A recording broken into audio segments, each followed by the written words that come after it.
আমাদের শিক্ষার্থী বন্ধুরা সবাই যদি আপনারা এসে থাকেন দয়া করে একটু নক করবেন, দেন আমরা আজকে শুরু করব। আর যেহেতু সামনে এমপিএস পরীক্ষার সামনের উইকে হচ্ছে, তো আমি কিছু টিপ এন্ড ট্রিক্স আজকে দিতে চাচ্ছি। যদি সবাই আসেন একটু দয়া করে একটু কমেন্ট করবেন, যেহেতু আমি আপনাদেরকে দেখতে পাচ্ছি না। আর আমি জেনেসিসকে বলবো আরেকটা কথা, সেটা হচ্ছে আপনারা দয়া করে একটু কমেন্ট বক্সে একটু লিঙ্কটা দিয়ে দেবেন, যাতে আমাদের কোনো শিক্ষার্থী বন্ধু যদি আমার সাথে অনলাইনে জয়েন করতে চায় সেক্ষেত্রে যেন উনি জয়েন করতে পারেন। তাহলে সেক্ষেত্রে এই কনভারসেশনটা অনেক ভালো হবে। আর আপনারা সবাই যারা যারা আপনাদের বন্ধু বান্ধব যারা যারা জয়েন করতে যাচ্ছেন, আপনারা একটু দ্রুত জয়েন করেন, কারণ আজকের সেশনটাকে আমি একটু শেষ করার ট্রাই করব। ঠিক আছে, কারণ আসলে সুযোগ তো পাচ্ছি না। নালে একটু সময় পেলে আমি একটু ধরিয়ে ধরিয়ে আপনাদেরকে আসলে এটা আমি করাতে পারতাম। আপনাদের সব বন্ধু বান্ধব বা আপনারা যারা যারা আছেন সবাই শিক্ষার্থী বন্ধুরা আসলে দয়া করে একটু নক করেন, আপনারা কমেন্ট করেন। গত ক্লাসে আমি কতটুকু পড়িয়েছি আমার ঠিক মনে নাই, আপনাদের কারো যদি মনে থাকে একটু বলতে পারেন। আমি স্লাইড গুলো করছি। কারো যদি মনে থাকে দয়া করে আসলে আপনারা একটু কমেন্ট করবেন যে এখান থেকে স্টার্ট হবে, কোথা থেকে স্টার্ট হবে। এটা মনে পড়িয়েছে আমার যতটুকু মনে পড়ে, এখান থেকে মনে হয় ল্যাটেন্সি পড়িয়েছিলাম। আচ্ছা, ল্যাটেন্সি থেকে মনে স্টার্ট হবে। আচ্ছা, এবার আমি একটু আপনাদেরকে বলি, আমি জানি না আপনারা কতজন আছেন বা দেখতে পাচ্ছেন কিনা। আপনাদের কিছু ইনফরমেশন আমরা দিয়ে দিই। সামনে তো আসলে আপনাদের এমপিএস পরীক্ষা, আপনার শুক্রবার তো পরীক্ষা। তো আমার সাথে আসলে জেনেসিসের কথা হয়েছিল যে এমপিএস এর প্রিপারেশন নিয়ে একটু কথা বলার জন্য। তো আমি আসলে আপনাদেরকে আসলে সুযোগ পাচ্ছি না, আপনাদের মনে হয়তো বা আজকে আপনাদের সেকেন্ড ক্লাসটা। সো আমি আসলে যেভাবে কমপ্লিট করতে চাই সেভাবে কিন্তু আমি আসলে করার সুযোগটা পাইনি। ঠিক আছে, এটা আসলে আমারও একটা আসলে অপূর্ণতা থেকে যাবে, যে আমি আসলে তৃপ্তি করে আপনাদেরকে শেষ করতে আমি এগুলো হাতে ধরিয়ে দিতে পারিনি। তো এখন যেটা হচ্ছে, আমি কিছু টিপ এন্ড ট্রিক্স দিব আপনাদেরকে। যারা হচ্ছেন আপনারা যারা কমিউনিটি মেডিসিনে এমপিএইচ পরীক্ষায় আপনারা অংশগ্রহণ করবেন, আমি কিছু টিপ এন্ড ট্রিক্স দিব। এই টিপ এন্ড ট্রিক্স গুলো একটু মাথায় রাখেন, কারণ আমি আগেই সরি বলে নিচ্ছি, আমি আসলে সময়টা দিতে পারিনি, নাহলে আপনাদের হাতে ধরিয়ে ধরিয়ে ব্যাপারগুলো আমি একটু দেখাতাম। নাম্বার ওয়ান, আপনাদের এমপিএইচ পরীক্ষায় সাধারণত 100 মার্কসের কোশ্চেন হয়। ঠিক আছে, এবং টাইমিং যদি আমার ভুল যদি না হয় 90 মিনিট সম্ভবত থাকে। ঠিক আছে, এখন এটা শিডিউলটা চেঞ্জ হয়েছে কিনা আমার ঠিক জানা নাই।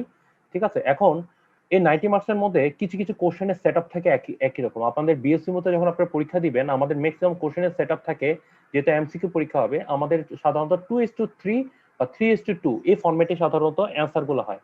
মানে হচ্ছে, যদি কোনোটার অ্যান্সার যদি 5টা অপশনের মধ্যে 2টা সত্য হলে 3টা ফলস হতে পারে, অথবা 3টা সত্য হলে 2টা ফলস হতে পারে। সাধারণত এই জিনিসটা স্যাররা এটা ফলো করে থাকে। তো এমপিএইচ এর পরীক্ষার মধ্যে সাধারণত আপনি একটা কথা মনে রাখবেন, আপনাদের যে কোশ্চেনটা হয়, কোশ্চেনটা কিন্তু খুব স্ট্যান্ডার্ড পরীক্ষা হয়। স্ট্যান্ডার্ড এই জন্য হয়, ওই কোশ্চেনে শুধু আপনারা পরীক্ষা দিচ্ছেন না, ওই পরীক্ষাতে কিন্তু যারা পিএসএম এ এমফিল করছে তারাও কিন্তু এই পরীক্ষাতে অংশগ্রহণ করে। তো এইটা একটা ব্যাপার, এটা কিন্তু আপনাদের মাথায় রাখতে হবে যে আপনাদের জন্য কিন্তু শুধুমাত্র কোশ্চেনটা বা পরীক্ষাটা হচ্ছে না, এটা আপনাদের মাথায় আপনারা রাখবেন। তো এখান ক্ষেত্রে আপনাদের ক্ষেত্রে প্রিপারেশনটা কিভাবে নেওয়া উচিত বা কিভাবে নেওয়া যেতে পারে, আমি ফার্স্ট আমি একটা কথা বলবো। আমি কিন্তু আপনাদেরকে প্রথমে কিন্তু রিসার্চ মেথোডোলজি নিয়ে স্টার্ট করেছি। এখানে রিসার্চ মেথোডোলজি নিয়ে স্টার্ট করার আমার কয়েকটা উদ্দেশ্য ছিল। এক নম্বর উদ্দেশ্য ছিল যে সাধারণত আমাদের যারা হচ্ছে মনে করেন পোস্ট গ্রাজুয়েশন স্টুডেন্ট আছে, ডিজার্টেশন তারপর হচ্ছে থিসিসের ক্ষেত্রে তারা আসলে এই জিনিসগুলো বুঝতে পারে না। তারপর বায়োস্ট্যাটিস্টিক্স এই জিনিসগুলো বুঝতে পারেন না। ইভেন আমরাই দেখা যাচ্ছে বিভিন্ন জায়গায় আমরা ওয়ার্কশপ নিই, কিন্তু আপনাদেরকে কিন্তু আমরা এখানে ফ্রি অফ কস্ট আপনাদের পড়াচ্ছি। এইটাই দেখবেন, আমি যা পড়াচ্ছি আপনাদেরকে ওইটাই কিন্তু আপনাদেরকে বিভিন্ন ওয়ার্কশপে গেলে ওইটাই কিন্তু আপনাদেরকে পড়ায়। ঠিক আছে, আমরা এখানে ফ্রি কস্ট আমি দেওয়ার চেষ্টা করছি।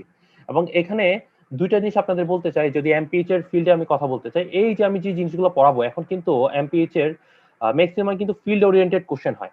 তো ফিল্ড ওরিয়েন্টেড কোশ্চেন হলে সবচেয়ে বড় ব্যাপার হচ্ছে যে আমি যে থিমগুলো পড়াচ্ছি এটা মূলত আমি কিন্তু রিসার্চ মেথোডোলজি পড়াচ্ছি, এবং রিসার্চ মেথোডোলজি আমি বায়োস্ট্যাটিস্টিক্স ঢুকাইছি, এপিডেমিওলজি ঢুকাইছি।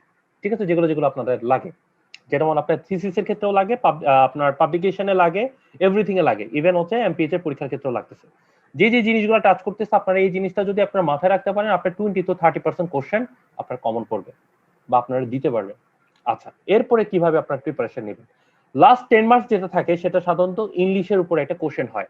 সো ইংলিশের মধ্যে আমি যেটা বলতে চাই সেটা হচ্ছে, সাধারণত আপনারা দেখবেন আপনাদের বিগত কোশ্চেন গুলোয় সাধারণ কোশ্চেন গুলো হয় synonyms, antonyms, preposition, fill in the blanks, এই ধরনের কিছু ব্লাবলা কিছু কিছু কোশ্চেন থাকে। ঠিক আছে, দেখা যাচ্ছে যাদের ইংলিশের নলেজটা খুব ভালো তাদের ক্ষেত্রে এগুলোতে খুব একটা সমস্যা হয় না। কিন্তু প্রবলেমটা হয়ে যায় যারা আসলে ইংলিশে একটু উইক, তাদের ক্ষেত্রে এই সমস্যাগুলো একটু ফেস করে থাকে। সেক্ষেত্রে আমি একটা ছোট্ট টিপ এন্ড ট্রিক্স দিই আপনাদেরকে, সেটা হচ্ছে সাধারণত আপনারা যে কোশ্চেনগুলো আপনারা ফেস করেন বা কোশ্চেনগুলোতে আপনারা পরীক্ষা দিয়ে থাকেন বা পরীক্ষাটা হয়, দেখবেন একটা কোশ্চেনের অ্যান্সার সর্বোচ্চ একটা একটা ট্রু হবে, ঠিক আছে? 5টা অপশন থাকলে ইংলিশের মধ্যে যে কোনো একটা ট্রু হবে, ঠিক আছে? বা সর্বোচ্চ 2টা হতে পারে, এর বেশি হবে না। কিন্তু ম্যাক্সিমাম ক্ষেত্রে একটাই অ্যান্সার হবে। তো ইংলিশের মধ্যে সবচেয়ে টিপ এন্ড ট্রিক্স হচ্ছে আপনি যদি নাও পারেন সবগুলো ফলস লিখে আসবেন। এতে সুবিধা কি হবে, একটা ভুল হবে, বাকিগুলো তো আপনার ঠিক থাকবে, ওইখানে মার্কসটা পাবেন। আর মাথায় রাখবেন আপনাদের কিন্তু কোশ্চেন কিন্তু 0.05, প্রত্যেকটা অ্যান্সার কিন্তু 0.05। সো এখানে একটা ভুল হলে কিন্তু 0.05, এটা মাথায় আপনাদের রাখতে হবে। সো এই জন্য সবগুলো আনসার করতে হবে বা এরকম ফিয়ারসাস হওয়ার দরকার নেই। এরপরে একটা কথা বললাম, আমি রিসার্চ মেথোডোলজি থেকে আপনাকে বললাম যে 30 to 40% একটা কোশ্চেন হয়। আপনাদের এখানে 10টা কোশ্চেনের কথা আমি বলেছি, সেটা হচ্ছে আপনার কিসের উপরে হয়, সেটা হচ্ছে আপনার ইংলিশের উপর হয়। এবার 20 মার্কস এরকম কোশ্চেন হয়, সেটা হচ্ছে আপনার যে ইনফেক্টেড ডিজিজের উপর কোশ্চেন আসে। আপনারা খেয়াল করে দেখেন, যেমন হচ্ছে কোভিড-19 নিয়ে একটা কোশ্চেন আসবে। তবে এখন আমি সেটা বলবো, যদি আমাকে কোশ্চেন করতে দেওয়া হইতো আমি কিন্তু কোভিড-19 থেকে ঠিকই কোশ্চেন করতাম, কিন্তু আপনাদেরকে মানে আপনাদের নলেজটাকে যাচাই করার জন্য আমি সেক্ষেত্রে ভ্যাকসিন থেকে কোশ্চেন করতাম। কারণ ভ্যাকসিন নিয়ে অনেক কথা বলা হচ্ছে, এবং আপনারা খেয়াল করবেন কমিউনিটি মেডিসিনের যখন এমপিএইচ এর পরীক্ষা হয় তখন কিন্তু ইমিউনোলজির অনেক প্রশ্ন কিন্তু আসে। এটা কিন্তু একটু মাথায় রাখবেন, ঠিক আছে? ওইটা হচ্ছে ওই যেটা আমাদের পাবলিক হেলথের সাথে রিলেটেড, ওই কোশ্চেনগুলো কিন্তু পরীক্ষার হলে টিচাররা দিয়ে থাকে। সো এইটাও কিন্তু একটা ফ্যাক্টর। সো আপনি যেটা করবেন, ওই যে ইমিউনোলজির যে পোর্শনগুলো আপনাদের কাছে ইম্পর্টেন্ট মনে হয়, বিশেষ করে ভ্যাকসিনের ইম্পর্টেন্ট পোর্শনগুলো একটা বাদ দিবেন না, ঠিক আছে? ইনফেক্টেড ডিজিজ এই মুহূর্তে আপনাদের স্ট্রং হিস্ট্রিতে যদি বলেন, এই মুহূর্তে সবচেয়ে সমসাময়িক কি, গত 2 বছর ধরে কোভিড-19 ছাড়া কোনো সমসাময়িক এই মুহূর্তে নাই, ঠিক আছে? সো বাকিগুলা থেকে একটু একটু পড়তে পারেন, কিন্তু এইটার ক্ষেত্রে আপনি ডিজিজটা তো জানতেই হবে, কিভাবে স্পিড এগুলো আপনারা সব জানেন। কিন্তু আমি নতুন করে একটা জিনিস আপনাদেরকে খুব ডিটেলস করতে বলবো, সেটা হচ্ছে ভ্যাকসিন নিয়ে বলবো। এই ভ্যাকসিনের ব্যাপারগুলো আপনাদের ক্লিয়ার কনসেপ্ট জানতে হবে, ঠিক আছে? এইখান থেকে একটা কোশ্চেন আসবে। আর হচ্ছে বাকি যে পোর্শনগুলো আছে, সমসাময়িক কিছু বিষয় আছে, ওইগুলো নিয়ে বাকি কমেডের যে জিনিসগুলো আছে ওখান থেকে বাকি কোশ্চেনগুলো হয়। সো আসলে ট্রাম্প কার্ডই থাকে কিন্তু মূলত ইংলিশ, ইনফেক্টেড ডিজিজ, আর হচ্ছে এই যে এপিডেমিওলজি, যে রিসার্চ মেথোডোলজি, এটাই। যারা এগুলো পারে এটা দিয়ে কিন্তু কভার হয়ে যায়। তো যাই হোক, আমি একটু আমি আপনাদের আজকে সেশনে আমি যাচ্ছি, এবং আপনাদের একটু সবগুলো আসলে কি আমার এখানে অনেক স্লাইড, কারণ আসলে এগুলো তো ওয়ার্কশপ স্টাইলে নেওয়া, আমার এগুলো স্লাইডগুলো করা সবগুলো আপনাদের লাগবে না, তাই আপনাদের মাথা নষ্ট করতে চাচ্ছেন যে ইম্পর্টেন্ট কিছু স্লাইড আপনাদেরকে একটু আলোচনা করে দিব। আচ্ছা, এখানে এবার আসেন, যেটা হচ্ছে ল্যাটেন্সি একটা জিনিস বলা হচ্ছে। ল্যাটেন্সি মনে হচ্ছে যে একটা ডিজিজের একটা লং একটা পিরিয়ড থাকে, ইনকিউবেশন পিরিয়ড আছে, এটা অনেক দিন পরে সাস্টেইন করতে পারে, ঠিক আছে? সাধারণত আমরা কোহোস্ট স্টাডির ক্ষেত্রে আমি একটা কথাই বলেছি যে কোহোস্ট স্টাডিটা খুব এক্সপেন্সিভ একটা স্টাডি। কারণ হচ্ছে ওইখানে আমরা কস্ট টু ইফেক্ট খুঁজে বের করি। তো কস্ট টু ইফেক্ট করতে হলে সাপোজ মনে করেন একটা রেয়ার একটা ডিজিজ নিয়ে আপনি কাজ করছেন, এখন এটা কতদিন পর্যন্ত এটা আউটকাম হবে আপনি তো জানেন না। তো এটার ক্ষেত্রে যে এই জিনিসটাকে আমরা বোঝাতে চাচ্ছি যে ল্যাটেন্সি।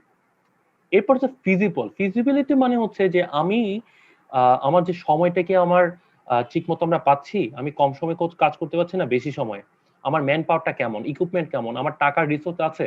কারণ ম্যাক্সিমাম কিন্তু বাংলাদেশে আমরা রিসার্চ করতে গেলে আমরা কিন্তু একটা জিনিস আমরা ফেস করি, সেটা হচ্ছে আমাদের অন্যান্য দেশে যেরকম অ্যালোকেশনটা থাকে, আমাদের দেশে কিন্তু ভাই অ্যালোকেশন নাই, নাই বলেই চলে। আমরা রিসার্চ করতে চাইলেও কিন্তু আমরা আসলে ফান্ডিং এর অভাবে আমরা করতে পারি না।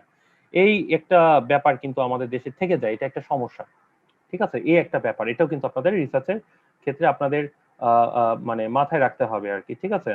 ওকে, এবার আসেন যে আপনাদের যে পপুলেশন এন্ড দ্য স্যাম্পলিং। এখানে পপুলেশন কারা, যেখান থেকে আপনার ডাটাটা কালেকশন করবে, সেটাই হচ্ছে পপুলেশন, ঠিক আছে? আমি আবার বলতেছি, আমার এখানে অনেক কিছু দেয়া, এটা একটা ওয়ার্কশপ স্টাইলে এগুলো রেডি করে দেয়া। সো আমি সবগুলো আপনাদের জানা লাগবে না, জাস্ট আমার কথাগুলো, আমি যে গল্পগুলো আপনাদেরকে করতেছি সেই গল্পগুলো মাথায় রাখেন।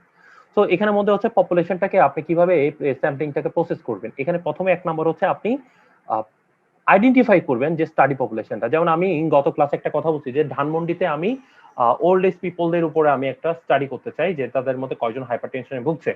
তো সেক্ষেত্রে আমার কোথায় আমার স্টাডি পপুলেশন, কারণ এখানে ওল্ড এজ কারা, তারা হচ্ছে ধানমন্ডি অঞ্চলে যারা বাস করে তারাই, ঠিক আছে? আচ্ছা, এরপর নাম্বার 2 হচ্ছে যে determination of the sampling population. Determination তো করে দিয়েছি। এরপর হচ্ছে definition of the sampling unit. এগুলো কি জিনিস আমি আমার গত সেশনগুলোতে আপনাদের বুঝিয়ে দিয়েছি, তারপর সামনে আমি কিছু কথা বলবো। নাম্বার 4 হচ্ছে choice of the sampling method. এখানে আমি কোন মেথডে করব সেটা কিন্তু আমার চয়েস করার ব্যাপার আছে। এরপরে হচ্ছে estimation of the sample size. আমার স্যাম্পল সাইজটা কতটুকু হবে সেটাও কিন্তু আমার বুঝতে হবে, এবং এগুলোর জন্য কিন্তু স্যাম্পল সাইজের জন্য কিছু ইকুয়েশন আছে, ওই ইকুয়েশন দিয়ে সাধারণত আমরা বুঝে থাকি, মানে আমরা এগুলো এক্সপ্লেন করে থাকি। আমি এটা আপনাদেরকে দেখাবো। আচ্ছা, প্রথম হচ্ছে আপনার আইডেন্টিফাই অফ দ্য স্টাডি পপুলেশনে যে একটা কথা জিনিস বলেছে, যে জায়গাটায় আমি ধানমন্ডি অঞ্চলের ওল্ড এজ পিপলদের উপর কাজ করতে চাই, তাহলে ধানমন্ডি অঞ্চলের পপুলেশন যে ওল্ড পিপল আছে তারাই হচ্ছে আমার পপুলেশন, তারা স্টাডি পপুলেশন, আর বাকি বাকি কিছু দেখার দরকার নেই। ঠিক আছে, এরপর হচ্ছে ডিটারমিনেশনটা হবে determination of the sampling population. এখানের মধ্যে দুইটা ফ্যাক্টর কাজ করে, সেটা হচ্ছে ফিজিবিলিটি আর একটা হচ্ছে এক্সটার্নাল ভ্যালিডিটি। ফিজিবিলিটি মানে হচ্ছে আমি যদি যত দ্রুত সম্ভব বা ইজি ওয়েতে আমি স্যাম্পলিং পপুলেশনের কাছে যেতে পারি, সেটাই হচ্ছে ফিজিবিলিটি। আর এক্সটার্নাল ভ্যালিডিটি বোঝাচ্ছে যে এটা যে মানে আমার যে স্টাডি রেজাল্টটা, যে টার্গেট পপুলেশন মানে হচ্ছে আমার যে ধানমন্ডি অঞ্চলের যে মানে ওল্ড পিপল আছে তাদের কাছে যত দ্রুত কালেক্ট করতে পারবো, যত ইজি করার যে সুযোগটা বা ক্ষমতাটা, এটাই বলছে এক্সটার্নাল ভ্যালিডিটি। এখানে আমাদের রিসার্চের ক্ষেত্রে আমরা রিলেটিভ ভ্যালিডিটি অনেকগুলো টার্ম আছে, এইগুলো আসলে এই মুহূর্তে আপনাদের বলছি না, কারণ এটা আপনার মাথার উপরে যাবে। আচ্ছা, এখানে মধ্যে হচ্ছে স্যাম্পলিং ইউনিট। স্যাম্পলিং ইউনিটটা কি সাধারণত মানে হচ্ছে যে আমি কাকে কাকে আমার রিসার্চের মধ্যে রাখবো। এখানের মধ্যে দুইটা জিনিস আমি দেখিয়েছি, সেটা হচ্ছে inclusion criteria, exclusion criteria. Inclusion criteria মানে যাকে আমি অন্তর্ভুক্ত করব, যাকে আমার রিসার্চের মধ্যে আমি রাখবো, সেটাই হচ্ছে ইনক্লুশন ক্রাইটেরিয়া। এক্সক্লুশন ক্রাইটেরিয়া মানে হচ্ছে যাকে আমি রিসার্চের মধ্যে রাখবো না। এখন আমি চিন্তা করেছি যে আমার ইনক্লুশন ক্রাইটেরিয়ার মাঝে যে আমি কাদেরকে রাখবো। আমি বলেছি যে আমি ধানমন্ডি অঞ্চলে যারা হচ্ছে আপনার অ্যাডাল্ট পিপল তাদেরকে আর ওল্ড পিপল তাদেরকে রাখবো। তার মানে হচ্ছে আমি এখন ওল্ড পিপল কাদেরকে আমি ওল্ড পিপল হিসাবে আমি চিন্তা করব, সেই ধরনের আমি একটা ইকুয়েশন দিব। সাপোজ আমি বললাম যে আপনার আমি 70 to 80 ইয়ার্স বা 90 ইয়ার্স এর পপুলেশনকে আমি ধরবো। ঠিক আছে, যদিও বাংলাদেশের লাইফ স্প্যান হচ্ছে 72 ইয়ার্স, তো মনে করেন আমি ওই পপুলেশনটাকে আমি করতে পারি। অথবা আমি চিন্তা করলাম যে আমি 60 ইয়ার্স থেকে 80 ইয়ার্সকে আমি ধরবো। তো এখানে ক্ষেত্রে আপনি যে ইয়ার্সটাকে আপনি ইনক্লুড করবেন, এটা কিন্তু আপনাকে লিখে দিতে হবে আপনার যে রিসার্চের মধ্যে, যে এটা আমি এতটুকু এত পিপলকে আমি ওল্ড পিপল বলেছি। ঠিক আছে, তার মানে হচ্ছে আমি ওই পিপলদেরকে আমি রাখবো আমার রিসার্চে। এটার বাইরে মনে করেন আপনার 60-র কমও আমি নিব না, 80-র বেশিও নিতে পারবো না। এটা হচ্ছে এক্সক্লুশন ক্রাইটেরিয়া। আমার কথা কি বুঝাতে পেরেছি? এটা খুব ইজি ব্যাপার, হ্যাঁ, এটা মাথায় রাখবেন। এরপরে হচ্ছে স্যাম্পলিং মেথডটা। স্যাম্পলিং মেথডের মধ্যে আমি দুইটা ভাগে আমরা ভাগ করতে পারি সাধারণত। সেটা হচ্ছে একটা হচ্ছে প্রবাবিলিটি স্যাম্পলিং আর একটা হচ্ছে নন প্রবাবিলিটি স্যাম্পলিং।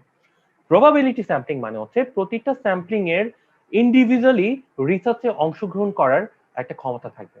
মনে করেন আপনাদের আজকে মনে করেন জেনেসিসে আমার ক্লাস করছে 60 জন। ঠিক আছে, তার মানে হচ্ছে 60 জনের মধ্যে 30 জন ছেলে আছে, 30 জন মেয়ে আছে। তো আমার এই যে 30 জন ছেলে এবং 30 জন মেয়ে, তারা তো একই জেনেসিসের ক্লাসটাকেই তো মডিফাই করছে, তাই না? এটা তো রিপ্রেজেন্ট করছে জেনেসিস ক্লাস। তো আমি যদি এরকম করি, আমি 10টা ছেলে 10টা মেয়ে নিই, তাহলে কিন্তু আমি টোটাল ইনফরমেশন ছেলেদের ক্ষেত্রে ইনফরমেশন পেয়ে যাচ্ছি, মেয়েদের ক্ষেত্রে কিন্তু ইনফরমেশনটা চলে আসছে। সো এই ধরনের ক্ষেত্রে আমরা সাধারণত এই ধরনের স্যাম্পলিংটাকে বলা হচ্ছে প্রবাবিলিটি স্যাম্পলিং।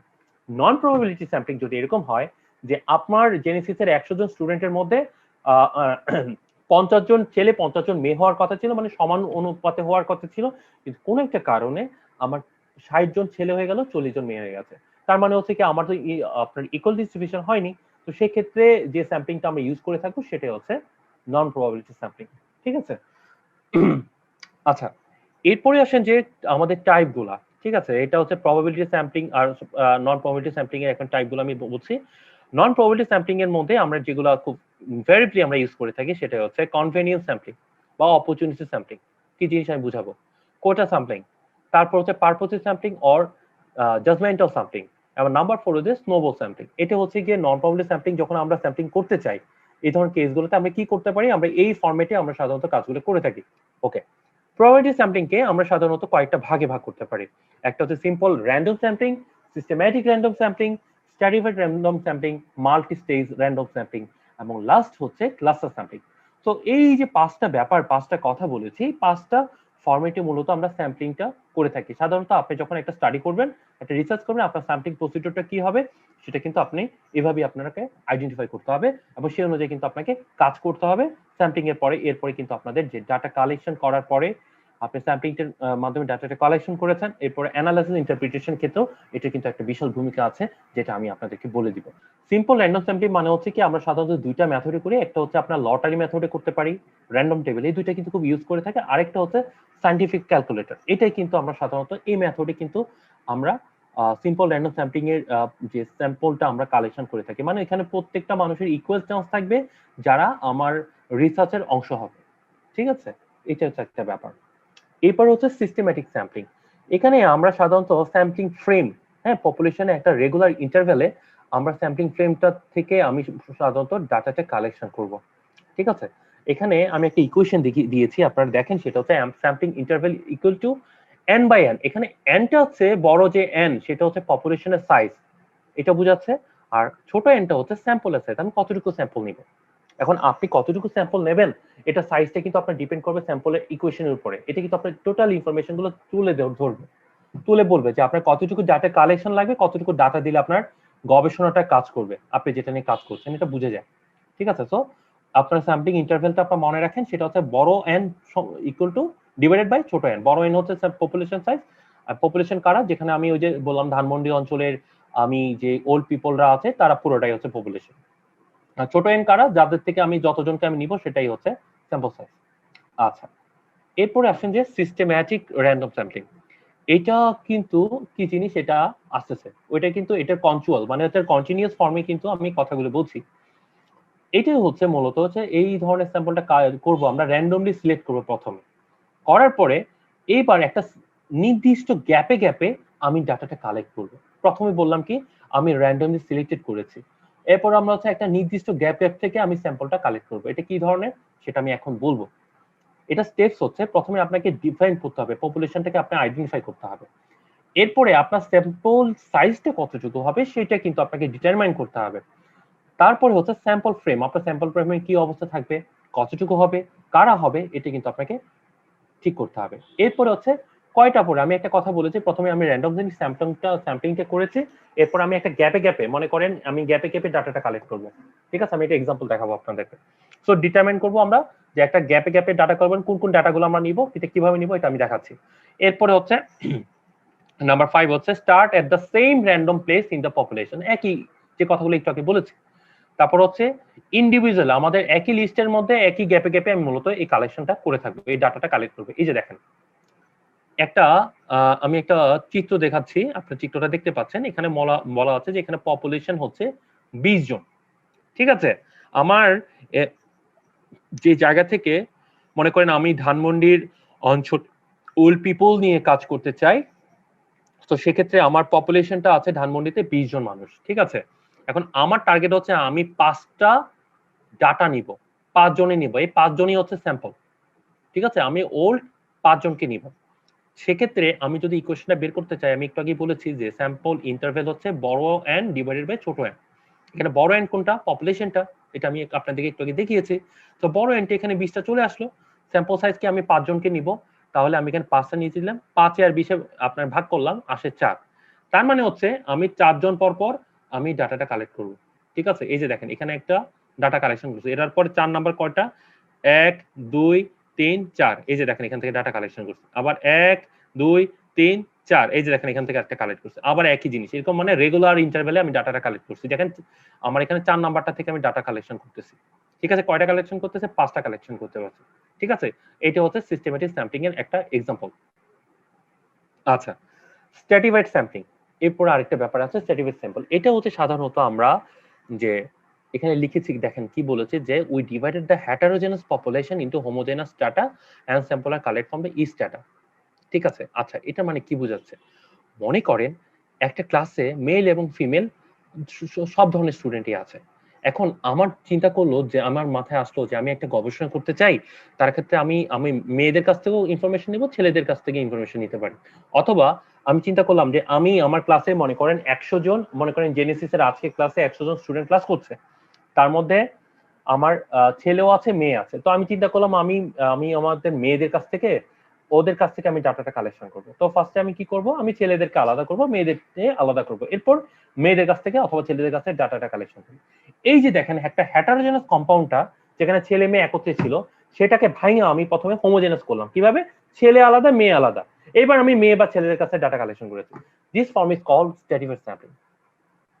এই যে দেখেন আমি এখানে এক্সাম্পল দিয়েছি, দেখেন এখানে ছেলে মেয়ে অনেকে আছে, এরপর আমি এটাকে হেটারোজেনাস কম্পাউন্ডটাকে আমি ডিভাইড করেছি, একটা হচ্ছে একটা মেয়েদের আলাদা করেছি, ছেলেদেরকে আলাদা করেছি, এবার আমি এখান থেকে ডাটা কালেক্ট করব। ক্লিয়ার? খুব ইজি। আপনারা মনে রাখবেন যে বায়োস্ট্যাটিস্টিক্স, রিসার্চ মেথডোলজি এটার মতো ইজি জিনিস হইতেই পারে না। কিন্তু ব্যাপারটা হচ্ছে আপনাকে জিনিসটা মাথায় ঢুকাইতে হবে, মুখস্থ করবেন না। ম্যাক্সিমাম স্টুডেন্টরা যেটা আসলে যখন আমাদের আমরা কাজ করি দেখি ম্যাক্সিমাম স্টুডেন্টরাই কিন্তু ওরা এটা মুখস্থ করার চেষ্টা করে। এখানেই আসলে কনফিউশনটা হয়ে যায়। যেমন আমি যেভাবে বলতেছি আমার মনে হয় না আপনাদের মুখস্থ করার প্রয়োজন পড়বে। ঠিক আছে? আচ্ছা, আসেন আমরা এবারে আসি মাল্টি স্টেজ স্ট্যাম্পিং। এখানে আমি কয়েকটা প্রথমে যেটা করব যে এখানে একটা কথা বলেছে যে we involve the several stages. প্রথমে র্যান্ডমলি সিলেক্ট করব cluster from the population, then randomly selecting the element from the each other cluster. অর্থাৎ আমি একটা পপুলেশন থেকে ক্লাস্টার মানে একটা ক্লাস্টার পপুলেশন প্রথমে আমি একটা মানে একটা থোকা থেকে আমি কিছু জিনিসগুলো কালেক্ট করব। ঠিক আছে? এটা এক্সাম্পল দিই তাহলে আপনারা বুঝতে পারবেন। মনে করেন আমি টার্গেট করছি যে আমার বাংলাদেশের 64টা জেলা আছে। ঠিক আছে? আমি মনে করলাম আমি 10টা জেলা আমার পছন্দ মতো 10টা জেলা থেকে আছে, সরি 10টা জেলা আছে, 10টা জেলা থেকে আমি 40 জন সিঙ্গারকে বের করব। ঠিক আছে? এখানে বললাম যে আমার 60টা ডিস্ট্রিক্টের মধ্যে প্রথমে হচ্ছে আমার 60টা ডিস্ট্রিক্ট থেকে আমি 10টা জেলা ডিস্ট্রিক্ট আমি আপনাকে আমি ইয়া করব এবং এটার মধ্যে থেকে আমি 40 জন সিঙ্গার মানে 40 জন শিল্পী আমি বের করব যাদের মধ্যে 20 জন ছেলে হবে 20 জন মেয়ে হবে এবং সেটা হবে স্কুল লেভেলে। তার মানে হচ্ছে আমার টার্গেট হচ্ছে আমি স্কুল লেভেলে, ঠিক আছে, এটা স্কুল লেভেলে আমি 40 জন সিঙ্গার আমি বের করতে চাই যার মধ্যে 20 জন ছেলে 20 জন মেয়ে হবে। সেটা হচ্ছে আপনার 20 জন ছেলে 20 জন মেয়ে হবে। সেটা হবে আপনার 60টা জেলা থেকে আমি 10টা ডিস্ট্রিক্ট সিলেক্ট করে ওইখান থেকে আমি নিব, এরকম একটা আমার টার্গেট রইল। ঠিক আছে? আচ্ছা, প্রথমে কি করলাম আমি 60টা ডিস্ট্রিক্ট নিলাম। 60টা ডিস্ট্রিক্ট থেকে আমি র্যান্ডম স্যাম্পলিং এর মাধ্যমে আমি 10টা ডিস্ট্রিক্টে আমি আসলাম। এবার 10টা ডিস্ট্রিক্ট আসার পরে আমি স্ট্র্যাটিফাইড স্ট্যাম্পিং আমি একটু আগে দেখিয়েছি, এটার মধ্যে আমি ফার্স্টে আলাদা করলাম বয়েজ স্কুল এবং হচ্ছে গার্লস স্কুল, এই দুইটা কিন্তু আমি ভাগ করেছি। এইবার এখানে স্ট্র্যাটিফাইড স্ট্যাম্পিংটা আমি করে তো দুইটা করলাম, এবার আমি সিম্পল র্যান্ডম স্ট্যাম্পিং এর মধ্যে আমি 20 জন ছেলে 20 জন বয়েজ স্কুল থেকে 20টা ছেলে এবং হচ্ছে গার্লস স্কুল থেকে 20টা মেয়ে আমি সিলেক্ট করলাম। কিভাবে? এই সিম্পল র্যান্ডম স্যাম্পলিং, একটু আগে আমি দেখে সিস্টেমেটিক র্যান্ডম স্যাম্পলিং, সরি, এটা দিয়ে আমরা করে থাকি। ঠিক আছে? আশা করি ব্যাপারটা আমি বুঝাতে পেরেছি। আচ্ছা, ক্লাস্টার মানে হচ্ছে কি যে আমি মনে করেন একটা চিন্তা করলাম যে মানে হচ্ছে এটা ক্লাস্টার মানে কিছু না, মনে করেন আপনারা একসাথে থাকতেছেন। ঠিক আছে? মনে করেন আপনি ওই যে একটা কথা বললাম যে ধানমন্ডি অঞ্চলের আমি এখন একটা স্টাডি করতে চাই যেখানে হচ্ছে ওল্ড পিপল, তার মানে এখানে ক্লাস্টারটা কারা? ধানমন্ডি অঞ্চলের যে ওল্ড পিপল আছে তারা। ঠিক আছে? এটা দিয়েও করতে পারি, অথবা আমি এখানে একটা উদাহরণ দিয়েছি যে মনে করেন যে আমি দেখতে চাই যে যে আমার পুষ্টি nutrition status of the primary school of the rural area আর school in the urban area, এটার মধ্যে কি ডিফারেন্স আছে। অর্থাৎ আমাদের যেই যে পুষ্টি অবস্থা আমাদের এটা কি অপুষ্টিতে ভুগতেছে নাকি ওরা নিউট্রিশন ঠিক মতো পাচ্ছে প্রাইমারি স্কুলে, এটা কি আমরা রুরাল এরিয়া বা এবং আরবান এরিয়াতে কি অবস্থায় সেটা আমরা দেখতে চাচ্ছি। তো এই ধরনের ক্ষেত্রে সাধারণত আমরা ক্লাস্টার স্যাম্পলিং করছি। ঠিক আছে? আমাদের টার্গেট কি যে আমার ঢাকা শহরে মনে করেন আমি ঢাকা শহরে আমার যে স্কুলগুলোতে আছে ওইখানে বাচ্চাদের নিউট্রিশন স্ট্যাটাস কেমন, আর একটা গ্রামে একটা প্রাইমারি স্কুলে সেখানে বাচ্চাদের নিউট্রিশন স্ট্যাটাস কেমন এটা আমি খুঁজে বের করতে চাই। এটা আমার টার্গেট। আচ্ছা, প্রথমে কি করব? প্রথমে হচ্ছে আমাকে যেটা করতে হবে আমি সরি, এটা চিত্রটা কোথায় চলে গেল?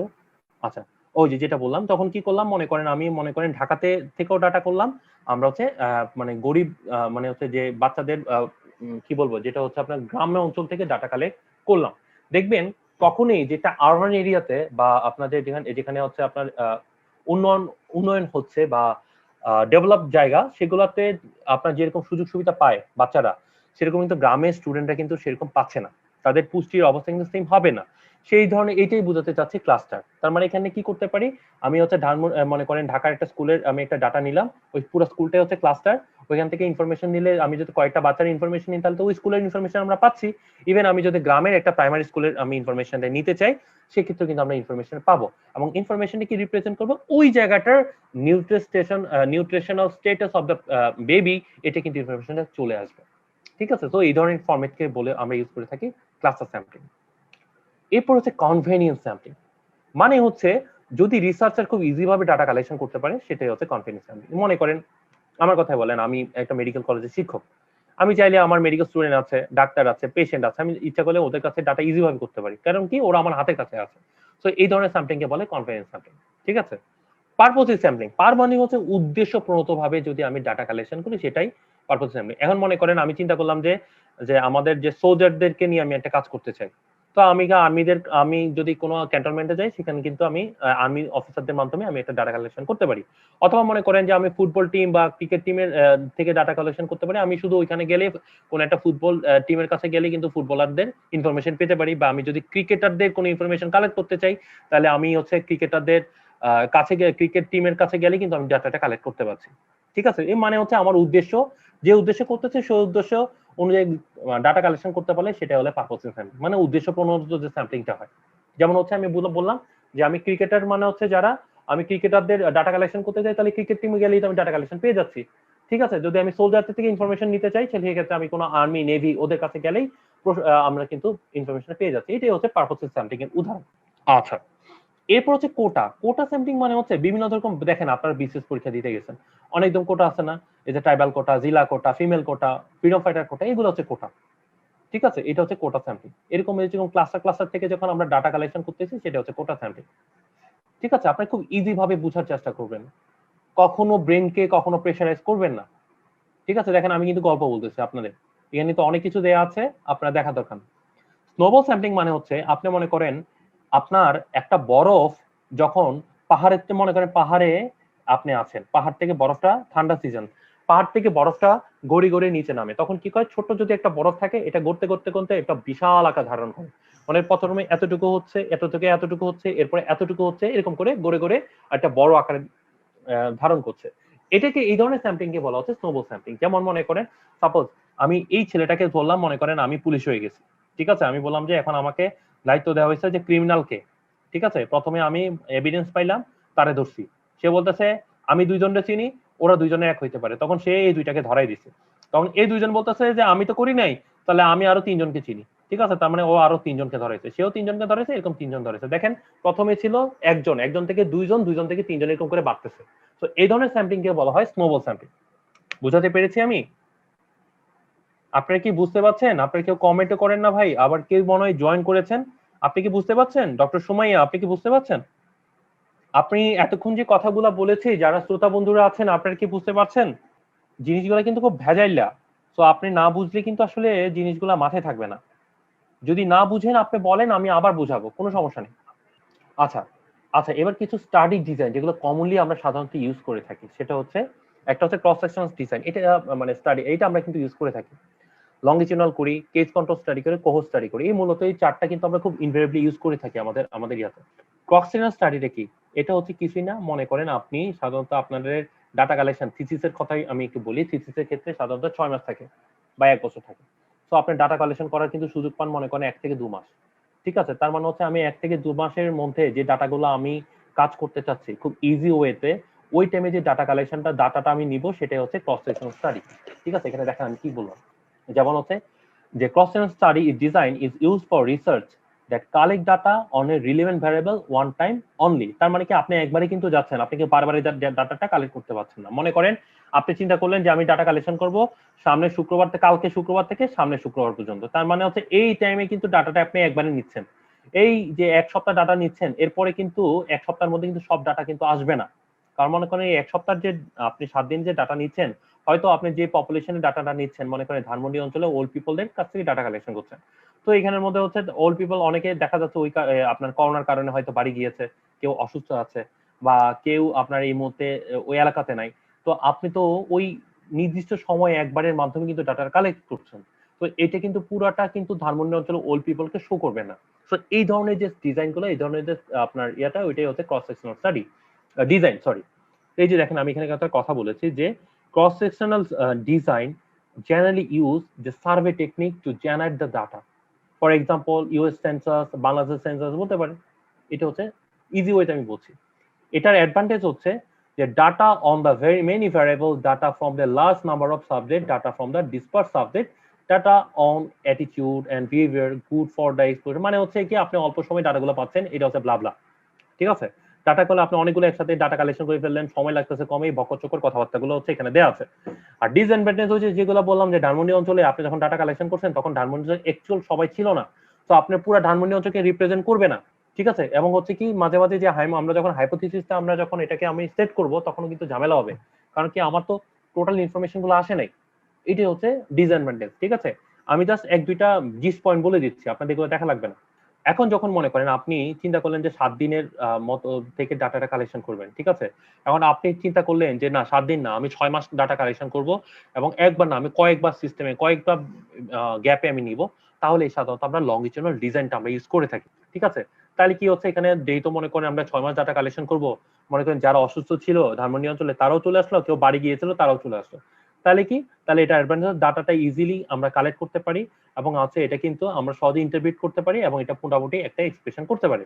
কিন্তু এখানের মধ্যে সবচেয়ে বড় সমস্যা হচ্ছে দেখা যাবে যে ডাটা কালেকশন মেথডটা চেঞ্জ হইতে পারে, সময়ের সাথে সাথে পরিবর্তন হইতে পারে। মনে করেন আমি ধানমন্ডি ওল্ড পিপলদের মধ্যে প্রথম দেখতে ছিলাম তাদের হাই প্রেশার হাইপার টেনশন কয়জন আছে, মনে করেন প্রথমে পেলাম 5 জন, এখন 6 মাসের মধ্যে আবার ওই 5 জন থেকে দেখলাম যে না আরো বাড়তেছে। তো এরকম কিছু ব্যাপার হবে, ঠিক আছে? তো এইটা একটু মাথায় রাখতে হবে। আচ্ছা, এবার আসেন আপনাদের যেটা আমি একটু আগে বললাম, যেটা বলতে চেয়েছি যে আপনারা যখন একটা পাবলিকেশনে কাজ করেন বা আপনি একটা রিসার্চে কাজ করেন বা থিসিস কাজ করেন বা আপনি আরএফএসটিতে কাজ করেন, আপনাদের স্যাম্পলটা কালেক্ট করতে হয়। এখন স্যাম্পলটা কিসের সাইজটা কতটুকু হবে আপনার জন্য, এটা কিভাবে বুঝবেন? মূলত বুঝবেন কিন্তু এই ইকুয়েশনের মাধ্যমে, ঠিক আছে? এখানে n equal to Z square p q divide by d square, এইটাই মূলত মেইন জিনিস। এটার উপর বেসিস করে আমি স্যাম্পলটা কত নিব, কত হওয়া উচিত, আমার আইডিয়ালটা কত উচিত, সবকিছু ইনফরমেশন এখানে চলে আসে। যেমন এখানে n হচ্ছে গিয়ে বড় n হচ্ছে স্যাম্পল সাইজ, এখানে z হচ্ছে গিয়ে 1.96, এখানে p কি হচ্ছে, এর হচ্ছে percent is the probability of happening, ঠিক আছে? মানে কত পার্সেন্ট এটা হবে, ঠিক আছে? এটা হচ্ছে কিন্তু আর হচ্ছে কি হচ্ছে percentage of the probability of not happening, মানে এটা কতটুকু হতে পারে।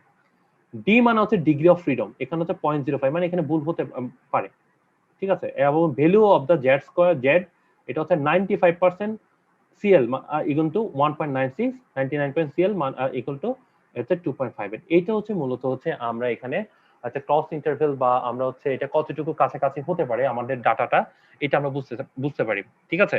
যে আমার যদি এরকম যে ক্লাস ইন্টারভেলটা যদি আমি চিন্তা করি যে 95%, মানে আমি জানি যে 95% ক্ষেত্রে আমার এটা ঠিক হবে আমার ইনফরমেশনটা, সেক্ষেত্রে এটা জেড এর মানটা আমরা 1.96 বলবো। এখন আমি যদি চিন্তা করি না আমি 99% ক্লাস ইন্টারভেলে আমি কনফার্ম যে আমার যে তথ্যগুলো ডাটা কালেকশন করতেছে এটা একুরেট, সেক্ষেত্রে এটার মান হবে জেড এর মান হবে 2.58, ঠিক আছে? জাস্ট আপনি জিনিসটা জেনে রাখেন, ঠিক আছে? এটা যখন আপনারা রিসার্চ করবেন জিনিসটা আরো বুঝবেন। মূলত এটি হলো স্যাম্পলের সাইজ, এটার উপরে যখন আপনি মানটা বসাবেন তাইলে কিন্তু আপনার একুরেট স্যাম্পল সাইজ কত আসবে সবকিছু চলে আসে, যদিও অনেকে এটা ফলো করে না, ঠিক আছে? এটা দেখেন আমি একটা ইকুয়েশনটা দেখাইছি, এই যে দেখেন যেখানে জেড এর মান 1.96 দিলাম, এখানে স্কয়ার দিলাম 0.05 কি, এখানে পি এর মান হচ্ছে 0.05, ঠিক আছে? এরপরে হচ্ছে গিয়ে আপনার হচ্ছে কিউ হচ্ছে কি 0.05 ডিভাইড বাই হচ্ছে 0.05 টাই আমি দিলাম 0.05 আপনাকে পি মাইনাস কিউটা হচ্ছে গিয়ে আপনার মূলত কিউর মানটা চলে আসে 1 মাইনাস কিউটা আসলে সাধারণত সরি 1 - পি এর মানটা হলে কিউ এর মানটা চলে আসে, এখানের মধ্যে কিন্তু দেয়া আছে এখানে 0.05 আসবে। হ্যাঁ, আপনি একটু দেখেন পি এর মানটা আপনি দেখেন যেটা আসবে এটার সাথে বিয়োগ করলে এটাই আসে, ঠিক আছে? এটার সাথে আমরা 0.05টা আমরা দিয়েছি ডিগ্রি অফ ফ্রিডম, এরপরে আসে দেখেন 384.16, তার মানে আপনার 385টা ডাটা আপনার কালেকশন করতে হবে, যে স্যাম্পল কালেকশন করতে হবে, ঠিক আছে? এটাই এই ফরম্যাটে সাধারণত আমরা স্যাম্পলটা কালেক্ট আমরা করে থাকি। আমি আজকে একটু বলতেছি, আমি খুব দ্রুত যাচ্ছি, হয়তোবা অনেকের মাথার উপর দিয়ে যাবে।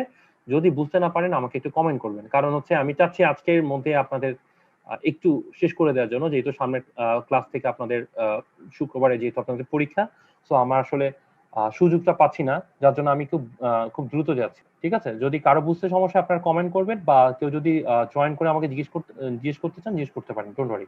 এখানে কালেকশনটা হচ্ছে ডাটাটা এখানে সাধারণত আমরা দুইটাই ভাগ করতে চাই, সেটা হচ্ছে ডাটাটা কি ধরনের, এটা কি কন্টিনিউয়াস ডাটা বা ডিসক্রিট। কন্টিনিউয়াস মানে কি, যেমন হচ্ছে মনে করেন ইনফরমেশন গুলো নাম্বারিং বা ক্যাটাগরি আকারে আসতেছে, ঠিক আছে? আর অর্ডিনাল নমিনাল মানে হচ্ছে মেল ফিমেল হচ্ছে নমিনাল, ঠিক আছে? এটা হচ্ছে এই দুইটা ওয়েতে আমরা করতে পারি। এরপর হচ্ছে dependent and independent. Dependent data হচ্ছে মনে করেন আমি বলেছি যে যে আমি ধানমন্ডি অঞ্চলের ওল্ড পিপলের হাইপারটেনশন নিয়ে কাজ করতে চাই, এখানে ওল্ড পিপলের হাইপারটেনশনটা হচ্ছে ডিপেন্ডেন্ট ভ্যারিয়েবল। এছাড়া বাকি যে ফ্যাক্টর গুলো থাকবে যেমন এজ, সেক্স, অকুপেশন, বাড়ি কোথায়, এই ভকচকর যা আছে সবগুলো হচ্ছে ইন্ডিপেন্ডেন্ট ভ্যারিয়েবল, ঠিক আছে? তো এটা আশা করি বুঝতে পারছেন। তো আর বাকিগুলো আপনার দরকার নাই, এটা আপনার মাথার উপর দিয়ে যাবে। জাস্ট আপনার relationship, other study factor, main study variable, confounding variable আমি এগুলো বুঝাইছি এর আগের ক্লাসে, এফেক্টিভ মডিফায়ার, ইন্টারমিডিয়েট ফ্যাক্টর, তো এগুলো আপনারা আমার আগের ক্লাসে একটু দেখলে পাবেন। আচ্ছা, এটা হচ্ছে method of the collection of data. এখানে প্রথমে হচ্ছে আপনার কিছু টেকনিকে আপনাকে সাধারণত অবলম্বন করতে হবে। যে আমি কি ধরনের ইনফরমেশনটা আমার অ্যাভেলেবেল আছে, আমি কি ধরনের ডাটাটা আমরা নিতে চাই, আর আমার কি ধরনের রিসোর্স আছে, এবং সেই রিসোর্সের উপর ভিত্তি করে আমি কি কি টুল ইউজ করে আমি কিন্তু এই ডাটাটা কালেক্ট করতে পারি। সো এইটি হচ্ছে মূলত ডাটা কালেকশনে সিলেকশন করার একটা ফর্মেট। ঠিক আছে, আচ্ছা এখন সাধারণত আমরা কি ইউজ করে থাকি? সাধারণত আমরা এই সকল ডাটা কালেকশন করার ক্ষেত্রে সাধারণত আমরা যেটা কোশ্চেনিয়ার তৈরি করে থাকি। দেখবেন আপনাদের একটা, যখন আপনার ডাটা কালেকশন করতে গেছেন, আরএফএসসি তে গেছেন, বা আপনার যারা থিসিসে আছেন, আপনার কিন্তু দেখবেন একটা কোশ্চেনিয়ার তৈরি করে দিই আমরা। ঠিক আছে, একটা কোশ্চেনিয়ার থাকে, সেটার ক্ষেত্রে আপনার কয়েকটা পয়েন্ট থাকে, 15টা 20টা পয়েন্ট থাকে, ওইখান থেকে আপনার ডাটা কালেকশন করছেন। অথবা চেক লিস্ট, মানে হচ্ছে আপনার একটা লিস্ট থাকবে, আপনি অবজার্ভ করে করে লিস্টগুলোতে ক্লিক করবেন। ঠিক আছে, অথবা আপনি চিন্তা করলেন যে আমি কোনো ল্যাবরেটরি কোনো ইনভেস্টিগেশন নিয়ে কাজ করতে চাই, সেক্ষেত্রে আমার ল্যাবের ফলাফলগুলো ওইগুলো মেজারমেন্টগুলো নিয়ে আমি কাজ করতে পারি। এটি হচ্ছে আমাদের টুলগুলা যেটা আমাদের কাছে আছে। অথবা আপনি মনে করেন না আমি এতে কিছু করবো না, আমি কোনো হসপিটালের রেকর্ড, মনে করেন আপনি হসপিটালের ওএলপি হাইপারটেনশন নিয়ে কাজ করতে চাচ্ছেন, এবং কতগুলো হাইপারটেনশন পেশেন্ট আপনার হসপিটালে ভর্তি আছে, আপনার রেকর্ড ফাইলগুলো যদি আপনি খুঁজেন, আপনি অনেক তথ্য পেয়ে যাবেন। তো এখান থেকেও কিন্তু আপনারা ডাটাটা কালেকশন করতে পারেন। তো এইটাই হচ্ছে ফরম্যাট, হচ্ছে এইটাই হচ্ছে আমাদের রিসার্চের টুল। আচ্ছা, এইটা হচ্ছে কি আমার কি এটা বুঝাচ্ছি যে আমার ফরম্যাটটা কি হবে কোশ্চেনিয়ার, এটা কি আমার ইউএসনো ফরম্যাটে হবে, নাকি এখানের মধ্যে যে কিছু কোশ্চেন থাকবে কোশ্চেনগুলো, এটা হচ্ছে ডিপেন্ড করে। হ্যাঁ, এটা যেটা যারা আপনার কোশ্চেনিয়ারটা তৈরি করে দেবে তারা এটা ওনার কি ধরনের চিন্তা করছেন বা ওনার কি ধরনের চাচ্ছেন বা আপনি কি ধরনের চাচ্ছেন ওইটার উপর ভিত্তি করে তৈরি করা হয়। এখানের মধ্যে যে কোশ্চেনিয়ারটা সাধারণত 3টা ফরম্যাটে পাওয়া যায়, বা 3টা ফরম্যাটে সাধারণত রেডি করা হয়ে থাকে। একটা হচ্ছে আনস্ট্রাকচার্ড, একটা হচ্ছে সেমি স্ট্রাকচার, আর একটা হচ্ছে স্ট্রাকচার। আনস্ট্রাকচার হচ্ছে এখানে সাধারণত আপনার ডাটাটা একটা, এটা আসলে ইন্টারভিউ, মানে আপনারা যেটা হচ্ছে ইন্টারভিউ মেথডে যেটা ডাটাটা কালেকশন করছেন। ঠিক আছে, ওই যে একটা জিনিস হচ্ছে আপনার ইন্টারভিউর মাধ্যমে। এরপরে হচ্ছে আপনার হচ্ছে সেমি স্ট্রাকচার, যেখানে হচ্ছে আপনার ফলো আপ লাগবে। মনে করেন আপনি হাইপারটেনশন আজকে ডায়াগনোস হলো, তো আপনি 1 মাস পরে আবার এটা ফলো আপ করেছেন। সো এটা হচ্ছে সেমি স্ট্রাকচার। আর এটা হচ্ছে স্ট্যান্ডার্ডাইজ হচ্ছে স্ট্রাকচার, যেটা হচ্ছে আপনার রিডিউসিং করে যে ইন্টারভিউ, এখানে কোনো বায়াস জানা, বায়াস মানে হচ্ছে আপনার যে তথ্যটা আসার কথা সে তথ্যটা না এসে অন্য কারো কথায় প্ররোচনা হয়ে অন্যর দিকে চলে গেল, সেটাকে বলে বায়াস। আমার একটা চমৎকার আলোচনা আছে বায়াসে, আমি একটু জাস্ট আপনাদের মেইন পয়েন্টগুলো আমি বলে দিচ্ছি, আমি ডিটেলস বলছি না, আমি আগেই বলছি, কারণ না হলে আপনাদের জন্য সময় কোলানো যাবে না। আচ্ছা, এখন কিছু কিছু ভুল করে থাকে আমাদের স্টুডেন্টরা, যখন হচ্ছে আপনার যখন কোশ্চেনিয়ারে ডাটা কালেকশন করতে হয়, কোশ্চেনিয়ারে ডাটা কালেকশন করে। নাম্বার 1, এখানে 1 নাম্বার হচ্ছে এখানে এখানে কোনো ধরনের লিডিং কোশ্চেন দেওয়া যাবে না। ঠিক আছে, তারপর হচ্ছে আপনাকে কোনো ধরনের সোশ্যাল ডিজারেবিলিটি বায়াস এই ধরনের করা যাবে না। এরপর হচ্ছে ডাবল পেয়ার, মানে 2 রকম কোশ্চেন করা যাবে না, কারণ দিলে আপনার অ্যান্সার 2 রকম আসবে, তখন দেখা যাবে আপনি যেটা চাচ্ছেন ওইটা না এসে অন্যরকম ইনফরমেশন, মানে বায়াস হচ্ছে টোটাল কথা। এরপর হচ্ছে লং কোশ্চেন দেওয়া যাবে না। এরপরে হচ্ছে কোনো ধরনের নেগোসিয়েশন বা নেগোসিয়েশন করা যাবে না। ঠিক আছে, মানে হচ্ছে আপনি যে ডাটাটা, যার কাছ থেকে যে ডাটাটা কালেকশন করছেন, ওনার সাথে আপনি কোনো ধরনের নেগোসিয়েশন বা কোনো ধরনের খারাপ ব্যবহার বা এই ধরনের কিছু করা যাবে না। ঠিক আছে, এটা কিন্তু একদম ক্লিয়ারলি বলে দেয়া, কারণ করলে কিন্তু ইনফরমেশন গুলা কিন্তু আপনার সঠিকভাবে আসবে না। তো এটাও কিন্তু আপনার মাথায় রাখতে হবে। ঠিক আছে, এরপরে হচ্ছে আপনাদের হচ্ছে আপনার লেন্দি কোশ্চেন করা যাবে না, বিগ ওয়ার্ড বলা যাবে না, এরকম কিছু ব্যাপার থাকে, জাস্ট আপনারা এটা দেখে নেন। ওয়ার্ক প্ল্যান মানে বোঝাচ্ছে যে আপনি যে কাজগুলো করবেন, ঠিক আছে, কাজগুলো আপনি ভাগ করে নেবেন। যে মনে করেন আমি এই 10 দিন ডাটা কালেকশন করব, এই 10 দিন আমি ডাটাটা আমি নিয়ে এসে আমি কম্পিউটার ইনপুট করব, এই 10 দিন আমি অ্যানালাইসিস করব, এই 10 দিন আমার রেজাল্ট আমি পাবলিশ করে আমি আমার সুপারভাইজারকে দেখাবো। এইটা যে পুরো ওয়ার্ক প্ল্যান থাকে, ওইটাই সাধারণত ওয়ার্ক প্ল্যান বলে। এত কিছু দেখা লাগবে না। ঠিক আছে, এরপরে হচ্ছে আপনার সাধারণত এই যে একটা রিসার্চ করার জন্য কি কি লাগবে, 1 নম্বর মাথায় রাখবেন, আপনি যখন ডাটাটা কালেকশন করবেন, আপনাকে কিন্তু আপনি যেখান থেকে স্যাম্পলটা কালেক্ট করছেন ওইখানে কিন্তু বলতে হবে যে আমি ডাটাটা কালেকশন করছি, এটা আপনার মানে আপনার কোনো কারণ আপনি যখন ডাটা কালেকশন করবেন তখন কিন্তু আপনার যে পেশেন্টের বা আপনি যেই স্যাম্পল থেকে ডাটা করবেন তার অনেক ইনফরমেশন তুলে আসবে। ঠিক আছে, তো এই ইনফরমেশন গুলো তার কিন্তু একটা পার্সোনাল ইনফরমেশন, তো আপনাকে ডিসক্লোজ করতে হবে যে আমি এই ধরনের ইনফরমেশন কাউকে বলবো না, শুধু এটা আমার গবেষণা পারপাসে আমি রাখছি। ঠিক আছে, এবং আপনি যে কথাগুলো আছে কথাগুলো আপনি ক্লিয়ারলি ওনাকে বলবেন, এবং হচ্ছে এই তথ্য যেগুলো আপনার পাবেন এটা আপনার মধ্যেই সীমাবদ্ধ রাখবেন। এইটা হচ্ছে একজন আইডিয়াল রিসার্চারের এই গুণগুলো থাকা উচিত। যেমন আমি একটা গল্প বলি আপনাদেরকে, আমি যখন পোস্ট গ্রাজুয়েশন করি তখন হচ্ছে আমি মেডিকেলের নাম বলছি না, কারণ বললে সমস্যা হবে। সেটা হচ্ছে আমাদের একটা ওমেন্স ভায়োলেন্সের উপরে একটা আইএফএসটির প্রোগ্রাম হয়েছিল। কথা বুঝতে পারছেন? ওইখানে সমস্যা হয়ে গেছে, এমন একটা ইনফরমেশন চলে আসছে, এখন এইটা আসলে এমন, এটা প্রকাশ করাটাও একটা ঝামেলা। ঠিক আছে, কারণ এটা নিয়ে দিলে যারা ডাটা কালেকশন গুলো করছে যে ডাটারা ছিল মানে যে স্যাম্পল ছিল ওনাদের একটা ইফেক্ট পড়ে যাবে, এরকম একটা এমন একটা রেজাল্ট চলে আসছে। ঠিক আছে, তারা সাধারণত ভায়োলেন্সের উপরে কাজ করেছে, ওমেন্স ভায়োলেন্সের উপর কাজ করেছে। তো এই জন্যই বললাম যে এই সকল ব্যাপারগুলো কিন্তু খুব ভালনারেবল এবং কনফিডেন্সিয়াল, এই ইনফরমেশনগুলো ডিসকাস করা যাবে না। তবে আপনার রিসার্চে যদি আপনার কোনো ইন্টারেস্টিং ইনফরমেশন আছে, যদি মনে করেন আপনার দেশ ও জাতির জন্য কোনো ইনফরমেশন এই কাজটা কাজে লাগে, তখন অবশ্যই আপনি এই ইনফরমেশনটা অবশ্যই আপনাদের পৌঁছাতে হবে, যেটা হচ্ছে বাংলাদেশ গভর্নমেন্টের যে জায়গাতে পৌঁছানো দরকার, যাতে নীতি নির্ধারকদের পর্যায়ে এই সকল ইনফরমেশন গুলো যায়, সেই ক্ষেত্রে এই কাজগুলো করতে হইতে পারে। তো এইটা হচ্ছে আলাদা ব্যাপার। আচ্ছা, ডাটা ম্যানেজমেন্টে সাধারণত আমি বললাম প্রথমে আপনার ডাটা কালেকশন করে ফেলেছেন, এবার আমরা ডাটা এন্ট্রি করবো। সাধারণত ডাটা এন্ট্রি করবো, ডাটা অ্যানালাইসিস করবো। ডাটা এন্ট্রির ক্ষেত্রে আমরা সাধারণত আমরা যারা গবেষণা কাজ করি, আমরা যেমন বাংলাদেশে প্রচুর ইউজ করা হয় এসপিএসএস করা হয়, ঠিক আছে, স্ট্যাটিস্টিক্যাল প্যাকেজটা ইউজ করা হয়। এছাড়া আরো কিছু করাতে, যেমন আমি যেমন সাটার কাজ জানি, সাটার কাজগুলো হচ্ছে একটু ভেজাইলা কাজ, কিন্তু অনেকে করে অনেকে করে না, ঠিক আছে, অনেকে অ্যাভয়েড করে, সাটার কাজগুলো করা যায়। এছাড়া মাইক্রোসফট এক্সেলও কিন্তু আপনি ডাটা কালেক্ট করতে পারবেন, ঠিক আছে। এটাই সাধারণত আমরা ইনভেরিয়েবলি সেটা আমাদের রিসার্চারদের হাতে থাকে, এগুলাই কাজগুলো করতে হয়, বা এটার মাধ্যমে ডাটা এন্ট্রি করে অ্যানালাইসিস করে আমরা সাধারণত রেজাল্টটা বের করে থাকি। তো এখানের মধ্যে আপনার সাধারণত কোডিং থাকে নাম্বার 1 2, মনে করেন নাম্বার 1 হচ্ছে আইডি, নাম্বার 2 হচ্ছে এজ, নাম্বার 3 সেক্স, এগুলো আমরা সাধারণত কোডিংটা আমরা দেখাই, এটা আপনাদের জানা লাগবে না, ঠিক আছে।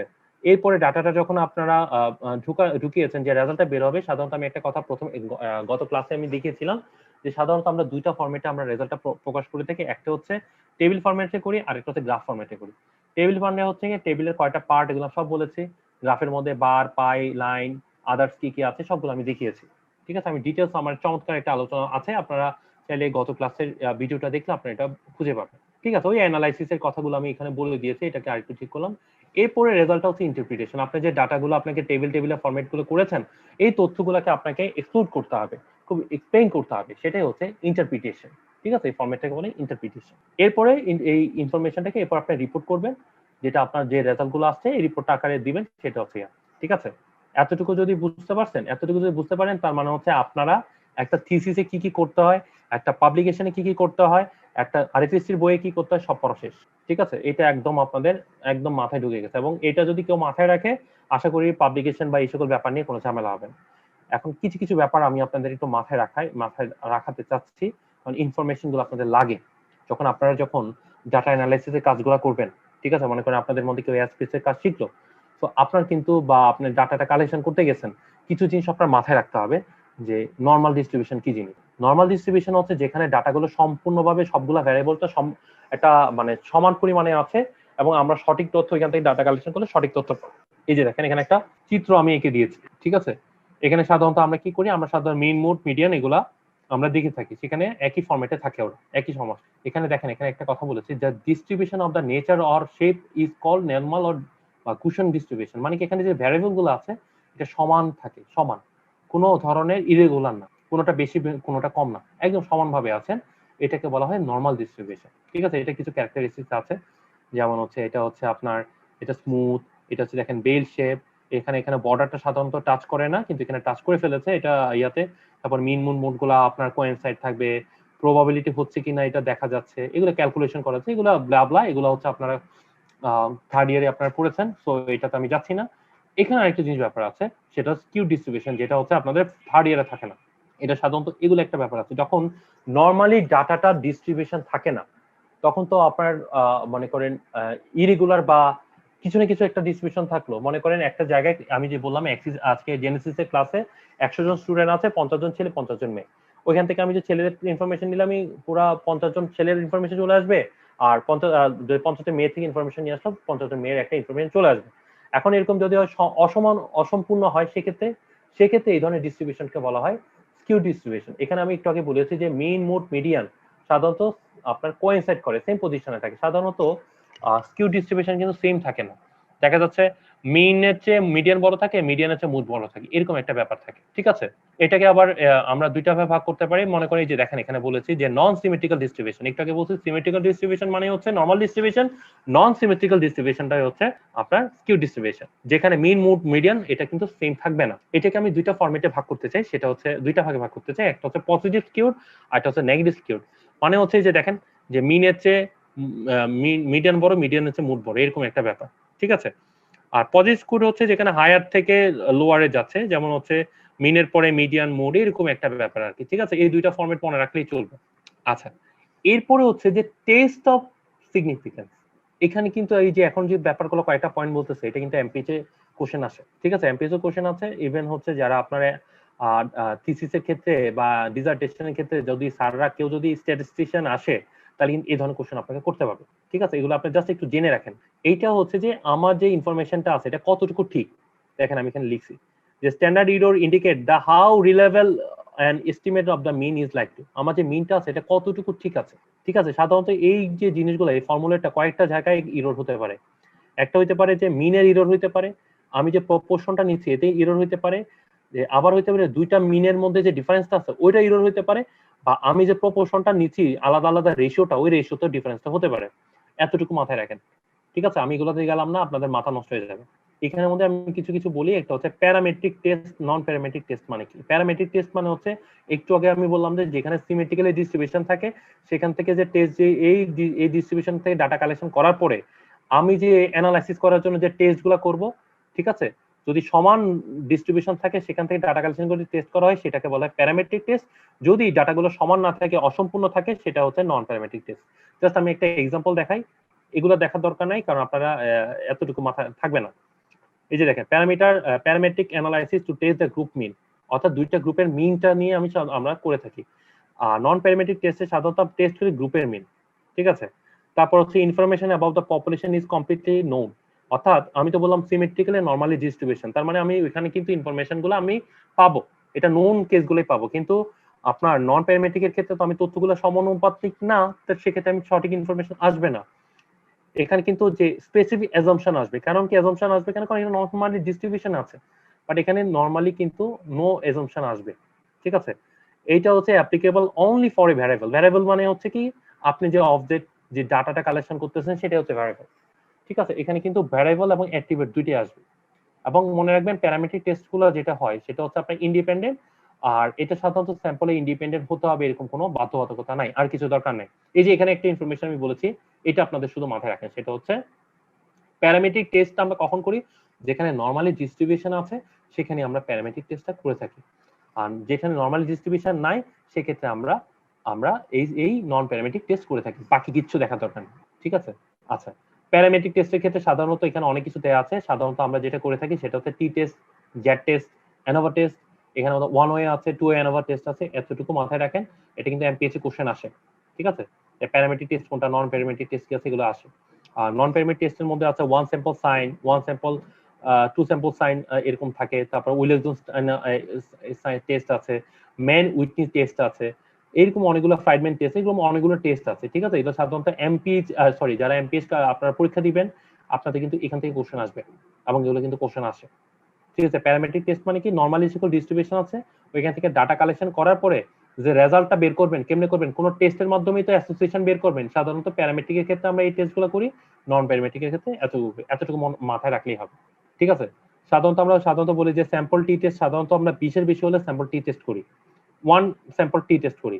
যদি মনে করেন 15-এর বেশি হয় সেক্ষেত্রে টু স্যাম্পল টেস্ট করি।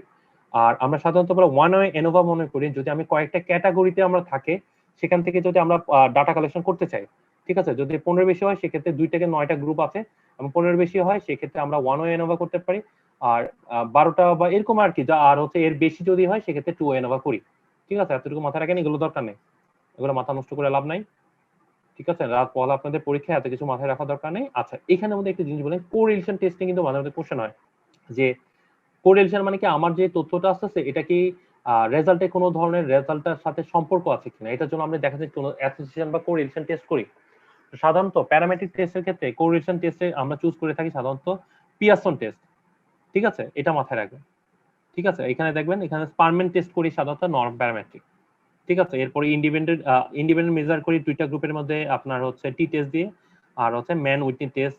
তারপর independent measure of the two group, দুইটা গ্রুপের মধ্যে যদি ইন্ডিপেন্ডেন্ট মেজার দুইটা গ্রুপের মধ্যে যদি আমরা করতে চাই সেক্ষেত্রে আমরা সাধারণত টি টেস্ট করে থাকি, are not parametric man Whitney test করে থাকি। যদি দুইয়ের অধিক হয় সেক্ষেত্রে অ্যানোভা, ওয়ান ওয়ে অ্যানোভা করতে পারে প্যারামেট্রিক টেস্টে, আর হচ্ছে আপনার ক্রুসিক্যাল উইলিস টেস্ট করে থাকি সাধারণত নন প্যারামেট্রিক টেস্ট। এতটুকু মনে রাখেন। যদি আমরা রিপিটেড মেজার করতে হয় অনেক ক্ষেত্রে হতে পারে এক্সপোজারের জন্য, তখন সেই ক্ষেত্রে আমরা হচ্ছে প্রি এক্সপোজার পোস্ট এক্সপোজারের ক্ষেত্রেও আমরা কিন্তু করে থাকি। সেক্ষেত্রে প্যারামেডিক টেস্টের ক্ষেত্রে আমরা সাধারণত আপনার পেয়ার টি টেস্ট ইউজ করে থাকি, আর নন প্যারামেডিক জন্য ওয়েলএক্সন টেস্ট করে থাকি। ঠিক আছে, আর কিছু দরকার নেই। এতটুকু মনে করবেন। এখানে রিপিটেড মেজার যদি দুইটা কন্ডিশনে হয়, দুইবার করে থাকি, সেক্ষেত্রে আমরা এটা করব। যদি দুইয়ের অধিক হয় সেক্ষেত্রে এনোভা। সাধারণত আমরা কম্পারেটিভ স্টাডির ক্ষেত্রে এনোভাটাই আমরা চুজ করে থাকি। আচ্ছা, এখানে অনেক কিছু আছে। হাইপোথিসিস মানে কি অ্যাজাম্পশন, আমার রেজাল্টটা এরকম হবে, এরকম আসতে পারে, সেটা বোঝার সিস্টেমটাই হচ্ছে অ্যাজাম্পশন। ঠিক আছে, এত কিছু দরকার নেই আমার এনোভা হাইপোথিসিস হাইপোথিসিস অনেক কিছু বলার আছে, যেহেতু আসলে আমরা বিভিন্ন ধরনের ওয়ার্কশপ নিই, তো ওই অনুযায়ী দেয়া। সো এখানে আমি একটা ডেফিনিশন দিয়েছি যে hypothesis may be defined as the proportion of a set of proportion set forth as the explanation for the occurrence of same। এখানে কিছুই না, মানে হচ্ছে আমি যদি একটা রেজাল্ট বের করতে চাই, হয় রেজাল্টটা পপুলেশনের সাথে সমান হবে অথবা পপুলেশনের মধ্যে ডিফারেন্স হবে। এটাই হচ্ছে গিয়ে এই যে একটা জিনিস আমরা আগে থেকে সেট করে রাখি, সেটা হচ্ছে হাইপোথিসিস। আর কিছু বোঝার দরকার নেই, এটা দরকার নাই, মাথা নষ্ট হয়ে যাবে, দরকার নাই। রে ভাই এটা কাজ করে না কেন? এই যে এগুলো হচ্ছে টাইপ, এগুলো কি কি করতে হয়, কম্পোনেন্ট কি হয়, এখানে অনেক কিছু বলা আছে, দরকার নাই। জাস্ট এটা আপনার মাথায় রাখেন। সেটা হচ্ছে হাইপোথিসিসটাকে দুইটা ভাগে আমরা ভাগ করে থাকি, একটা হচ্ছে জেনারেল হাইপোথিসিস আর একটা হচ্ছে স্ট্যাটিস্টিক্যাল হাইপোথিসিস। জেনারেল হাইপোথিসিসকে সাধারণত আপনি ইউনিভার্সাল হাইপোথিসিস আর হচ্ছে আপনার এক্সিস্টেন্সিয়াল হাইপোথিসিস বলি। আর স্ট্যাটিস্টিক্যাল হাইপোথিসিসের মধ্যে নাল, অল্টারনেট এবং রিসার্চ হাইপোথিসিস, সাধারণত এই তিনটা ফরম্যাট আমরা ইউজ করি। নাল হাইপোথিসিস মানে হচ্ছে যে ছেলে এবং মেয়ে ওদের মধ্যে কোনো ডিফারেন্স নেই। ঠিক আছে, আর অল্টারনেট হাইপোথিসিস হচ্ছে দুইজনের মধ্যে ডিফারেন্স আছে। যেমন একটা ছোট্ট একটা উদাহরণ দিয়ে আপনাদের নাল হাইপোথিসিস, অল্টারনেট হাইপোথিসিস এই দুইটা লাগে। ঠিক আছে, রিসার্চ হাইপোথিসিস যারা হচ্ছে গবেষণায় অনেক কাজ করে তারা লাগে। নাল আর অল্টারনেটটা আমি বুঝাই দিই। মনে করেন একটা ছেলে আছে, ছেলেটা অনেক মোটা, তার পেটটা অনেক বড় হয়ে আছে। ঠিক আছে, এবং তার সাথে সাথে একটা ভদ্রমহিলা দাঁড়ালেন, যে একটা মা দাঁড়ালেন যার যিনি হচ্ছে প্রেগনেন্ট, তারও পেটটা বড় হয়ে আছে। তো নাল হাইপোথিসিস বলতেছে যে ছেলেটা যার পেটটা বড় আর যে মায়ের হচ্ছে আপনার প্রেগনেন্ট হয়েছে, তাদের যেহেতু দুজনের পেট বড়, তাদের কোনো ডিফারেন্স নেই। এটা বলতেছে নাল হাইপোথিসিস। অল্টারনেটিভ হাইপোথিসিস বলতেছে যে ছেলেটার পেট বড়, সে ছেলে দেখে তার পেট বড়, আর আমাদের যে মায়ের পেটটা বড় আছেন, এটা হচ্ছে উনি প্রেগনেন্ট থেকে পেট বড়। তো এখানে দুইটা যে ডিফারেন্সটা বলতেছে, এটা হচ্ছে অল্টারনেট হাইপোথিসিস। কথা কি আমি বুঝাতে পেরেছি? সাধারণত নাল হাইপোথিসিস বলতেছে কোনো পার্থক্য নাই, আর অল্টারনেট বলে পার্থক্য আছে, মানে সেম জিনিস থাকবে কিন্তু কিছুটা পরিবর্তন হবে। ঠিক আছে, আমি যে উদাহরণ দিলাম, একটা মায়ের কথা বললাম, একটা মোটা লোকের কথা বললাম যারা পেট বড়, এটা একটু মাথায় রাখেন, তাহলে হয়ে যাবে। আর বাকিটা কিছু দরকার নেই, এখানে অনেক কিছু বলা আছে, এটা আপনাদের লেভেলে দরকার নেই। এটা আমি আর ধরলাম না, চলে যাই আমরা। আচ্ছা, এখানে বায়াস নিয়ে আমি কিছু কথা বলেছি। আমি বায়াস নিয়ে জাস্ট আমি এতটুকু মনে রাখেন যে যেই তথ্যটা আপনি যে গবেষণা করতেছেন, যেটা হওয়ার কথা সেটা না এসে অন্য কোনো একটা কারণে এই তথ্যটা অন্যভাবে গেল। মনে করেন আপনি একটা জায়গায় চাকরি করতে যাচ্ছেন, ঠিক আছে, মনে করেন আপনি একটা জায়গায় প্রমোশন হবে আপনার। তো যিনি আপনার বস, হ্যাঁ, আপনি আপনার বসের মধ্যে আপনার কাজের মাধ্যমে দেখালেন, তো বস তার বসের কাছে চলে গেল যাওয়ার কথা। এখন এমন হচ্ছে আপনার একজন কলিগ আপনার উপরে রাগ, মানে একটু ক্ষিপ্ত হয়ে সে কি করলো, আপনার ব্যাপারে নোংরা কথা বললো আপনার বসের কাছে, যে না ও তো ভালো ছেলে না, ও তো আপনার ব্যাপারে দুর্নাম করে। তখন কি আপনার প্রমোশন পাওয়ার কথা, আপনি প্রমোশনটা পাচ্ছেন না। তো এই যে দেখেন, যেটা আপনার হওয়ার কথা ছিল সেটা নয়, যেন অন্য কিছু হচ্ছে, সেটাই হচ্ছে বায়াস, আর কিছু নয়, আর কিছু দরকার নাই। আর কনফার্ম ভ্যারিয়েবল মানে হচ্ছে, মনে করেন একটা ছেলে হচ্ছে স্মোকিং করে, স্মোকিং এর পরে ডায়াবেটিস হলো, ডায়াবেটিস থেকে কিডনি ডিজিজ হলো। তো স্মোকিং হলো স্মোকিং হলো, সরি আমি এটা দিয়ে আপনারা ইয়ে হবে না। মনে করেন আপনার স্মোকিং করলো, সল্ট ইনটেকশন করলো, তার বেশি বেশি আপনার সুগার কোনো কারণে পারলো, তারপর ডায়াবেটিস হচ্ছে, তারপর হচ্ছে তার হাইপারটেনশন হচ্ছে। তো এখানে ডায়াবেটিসটা হচ্ছে কনফার্ম ভ্যারিয়েবল, এখানে হচ্ছে স্মোকিং, এখানে হাইপারটেনশনটা হচ্ছে ডিপেন্ডেন্ট ভ্যারিয়েবল, এখানে স্মোকিংটা হচ্ছে ইন্ডিপেন্ডেন্ট ভ্যারিয়েবল। আমি গত ক্লাসে এটা কিন্তু আপনি দেখিয়েছি। তো এটা একটু মাথায় রাখবেন। তো বায়াসের মধ্যে কয়েকটা টাইপ আছে। একটা হচ্ছে আপনার সিলেকশন বায়াস, এগুলো দরকার নাই, এগুলো আপনাদের মাথা নষ্ট করতে চাচ্ছি না। এটা হচ্ছে আপনার selection bias, information bias, confounding bias. ঠিক আছে, সিলেকশন বায়াসের মধ্যে আছে নন রেসপন্সিভ বায়াস আর হচ্ছে হসপিটাল অ্যাডমিশন রেট বায়াস, এগুলো দরকার নেই। আর এছাড়া আছে এক্সক্লুশন বায়াস আর হচ্ছে পাবলিসিটি বায়াস। ইনফরমেশন বায়াসের মধ্যে আরো কিছু আছে, একটা হচ্ছে ইন্টারভিউ বায়াস, একটা হচ্ছে রিকল বায়াস। ঠিক আছে, এছাড়া আছে অবজারভার বায়াস আছে, লস অফ ফলো আপ, আর হচ্ছে রিপোর্টিং বায়াস। এগুলো কিছু দরকার নেই, আপনার কিছু দরকার নেই, জাস্ট নামগুলো দেখেন। ঠিক আছে, হাউথন ইফেক্ট আছে, সার্ভিলেন্স বায়াস আছে, এগুলো অনেক কিছু, লিড টাইম বায়াস আছে, এগুলো দরকার নেই। ঠিক আছে, অনেক কিছু আছে এখানে। আচ্ছা, এই যে এতটুকু বললাম এগুলো হচ্ছে আপনাদের আসলে পোস্ট গ্রাজুয়েট লেভেলের জন্য, যারা পোস্ট গ্রাজুয়েশনে আছেন, যারা রিসার্চ নিয়ে কাজ করবেন, ওদের এই জিনিসগুলো লাগবে, বাকিতে লাগবে না। আমি এখানে জাস্ট একটা জিনিস দেখাচ্ছি যে একটা কেস হিস্ট্রি থেকে কিভাবে একটা ডাটা কালেকশন আপনি একটা গবেষণা দ্বারা করতে পারেন। এটা একটা এক্সাম্পল দেখাচ্ছি। দেখেন এখানে একটা পার্টিকুলার অফ দ্য পেশেন্ট, আমরা সাধারণ হিস্ট্রি শিটের দিয়ে আমি একটা জিনিস ডাটা দেখিয়েছিলাম, এটা আন্ডার গ্রাজুয়েটের একটা ক্লাস নিয়েছিলাম। তখন আমি এই জিনিসটা দেখেছিলাম যে জাস্ট একটা হিস্ট্রি টেকিং থেকে কিভাবে একটা স্টাডিতে রূপান্তর করা যায়। এই যে দেখেন একটা হিস্ট্রিতে কি থাকে, পার্টিকুলার অফ দ্য পেশেন্ট থাকে, name, age, sex, religion, occupation, marital status, address, date of admission, এগুলো আছে। এরপর চিফ কমপ্লেন কি আছে, past, illness, family history, drug history, menstrual history, এগুলো নিলাম। জেনারেল এক্সামিনেশন কি কি থাকে আপনারা জানেন। এরপরে এগুলো আছে systemic examination, respiratory examination, CBS, সবগুলো এক্সামিনেশন। মানে হচ্ছে আমি ডাটা যেটা হচ্ছে আমাদের ওয়ার্ডের মধ্যে যে শীটটা থাকে, অ্যাডমিশন শীটটা, ওটার মধ্যে যে ইনফরমেশন আছে ওখান থেকে আমি আপনার হিস্ট্রি থেকে আমি ডাটা কালেকশন করবো। এবার দেখেন কিভাবে করবো। এখন মনে করেন চিন্তা করলাম যে আমি হাইপার টেনশন নিয়ে কাজ করতে চাই, ঠিক আছে, যে আমার টারশারি মেডিকেল কলেজে, ঠিক আছে। তার মানে হচ্ছে আমি ডাটাটা কালেকশন করতেছি কোথা থেকে, আমার হচ্ছে আমার ওয়ার্ডের যে ইয়াগুলো আছে, শীট আছে, ঠিক আছে, পেশেন্টের শীট গুলো যে হিস্ট্রি শীট আছে ওখান থেকে আমি ডাটা কালেকশন করতেছি। কিভাবে করতেছি, প্রথমে দেখেন আমি একটা কোশ্চেনিয়ার তৈরি করতেছি, এগুলোর বলে কোশ্চেনিয়ার, এগুলোর বলে নাম্বারিং।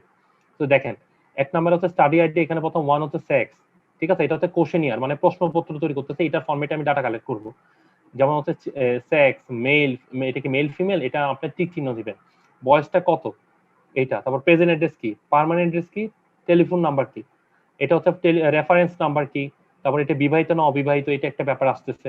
মানে এটা আমি যে আপনার যে ওয়ার্ডে যে ডাটাটা আছে ওইখান থেকে আমি এই ফরম্যাটে ডাটাটা কালেক্ট করবো। এটা হচ্ছে কোশ্চেনিয়ার আমি তৈরি করলাম। এই যে প্রতিটা জিনিস হচ্ছে ভ্যারিয়েবল, ঠিক আছে। এটা কি এমপ্লয়মেন্ট নাকি লেভেল অফ এডুকেশন, না আপনার প্রেশার কত পেয়েছি আমার যে হসপিটাল ভর্তি আছে, তারপরে আমি কাকে হাইপারটেনশন যদি তার ডায়াগনোস হয় এটা কতদিন পর্যন্ত ডায়াগনোস হয়েছে, এরকম কিছু তথ্য আছে। তারপরে এটা আর কোনো ধরনের সিভিয়ার কোনো আর কেউ এটাতে ইনফেক্টেড হয়েছে, উনি কি বিড়ি খান, যদি বিড়ি খান তাহলে কয়টা করে খেয়ে থাকেন, ঠিক আছে, এবং কত কত কত বছর খেয়ে থাকেন এবং কয়দিন মানে কতটা খেয়ে থাকেন এবং কত বছর খেয়ে থাকেন, এরকম কিছু ইনফরমেশন আসলো। ঠিক আছে, উনি কি এখন বিড়ি খাচ্ছেন, মানে স্মোকার আছেন, উনি কি অ্যালকোহল খান, এরকম দেখেন অনেকগুলো ইনফরমেশন আমি দিচ্ছি। অর্থাৎ আমি এটা ডাটা কালেকশন কি করতেছি, আমি করতেছি কিন্তু আপনার যে ওয়ার্ডের হিস্ট্রি শীট থেকে।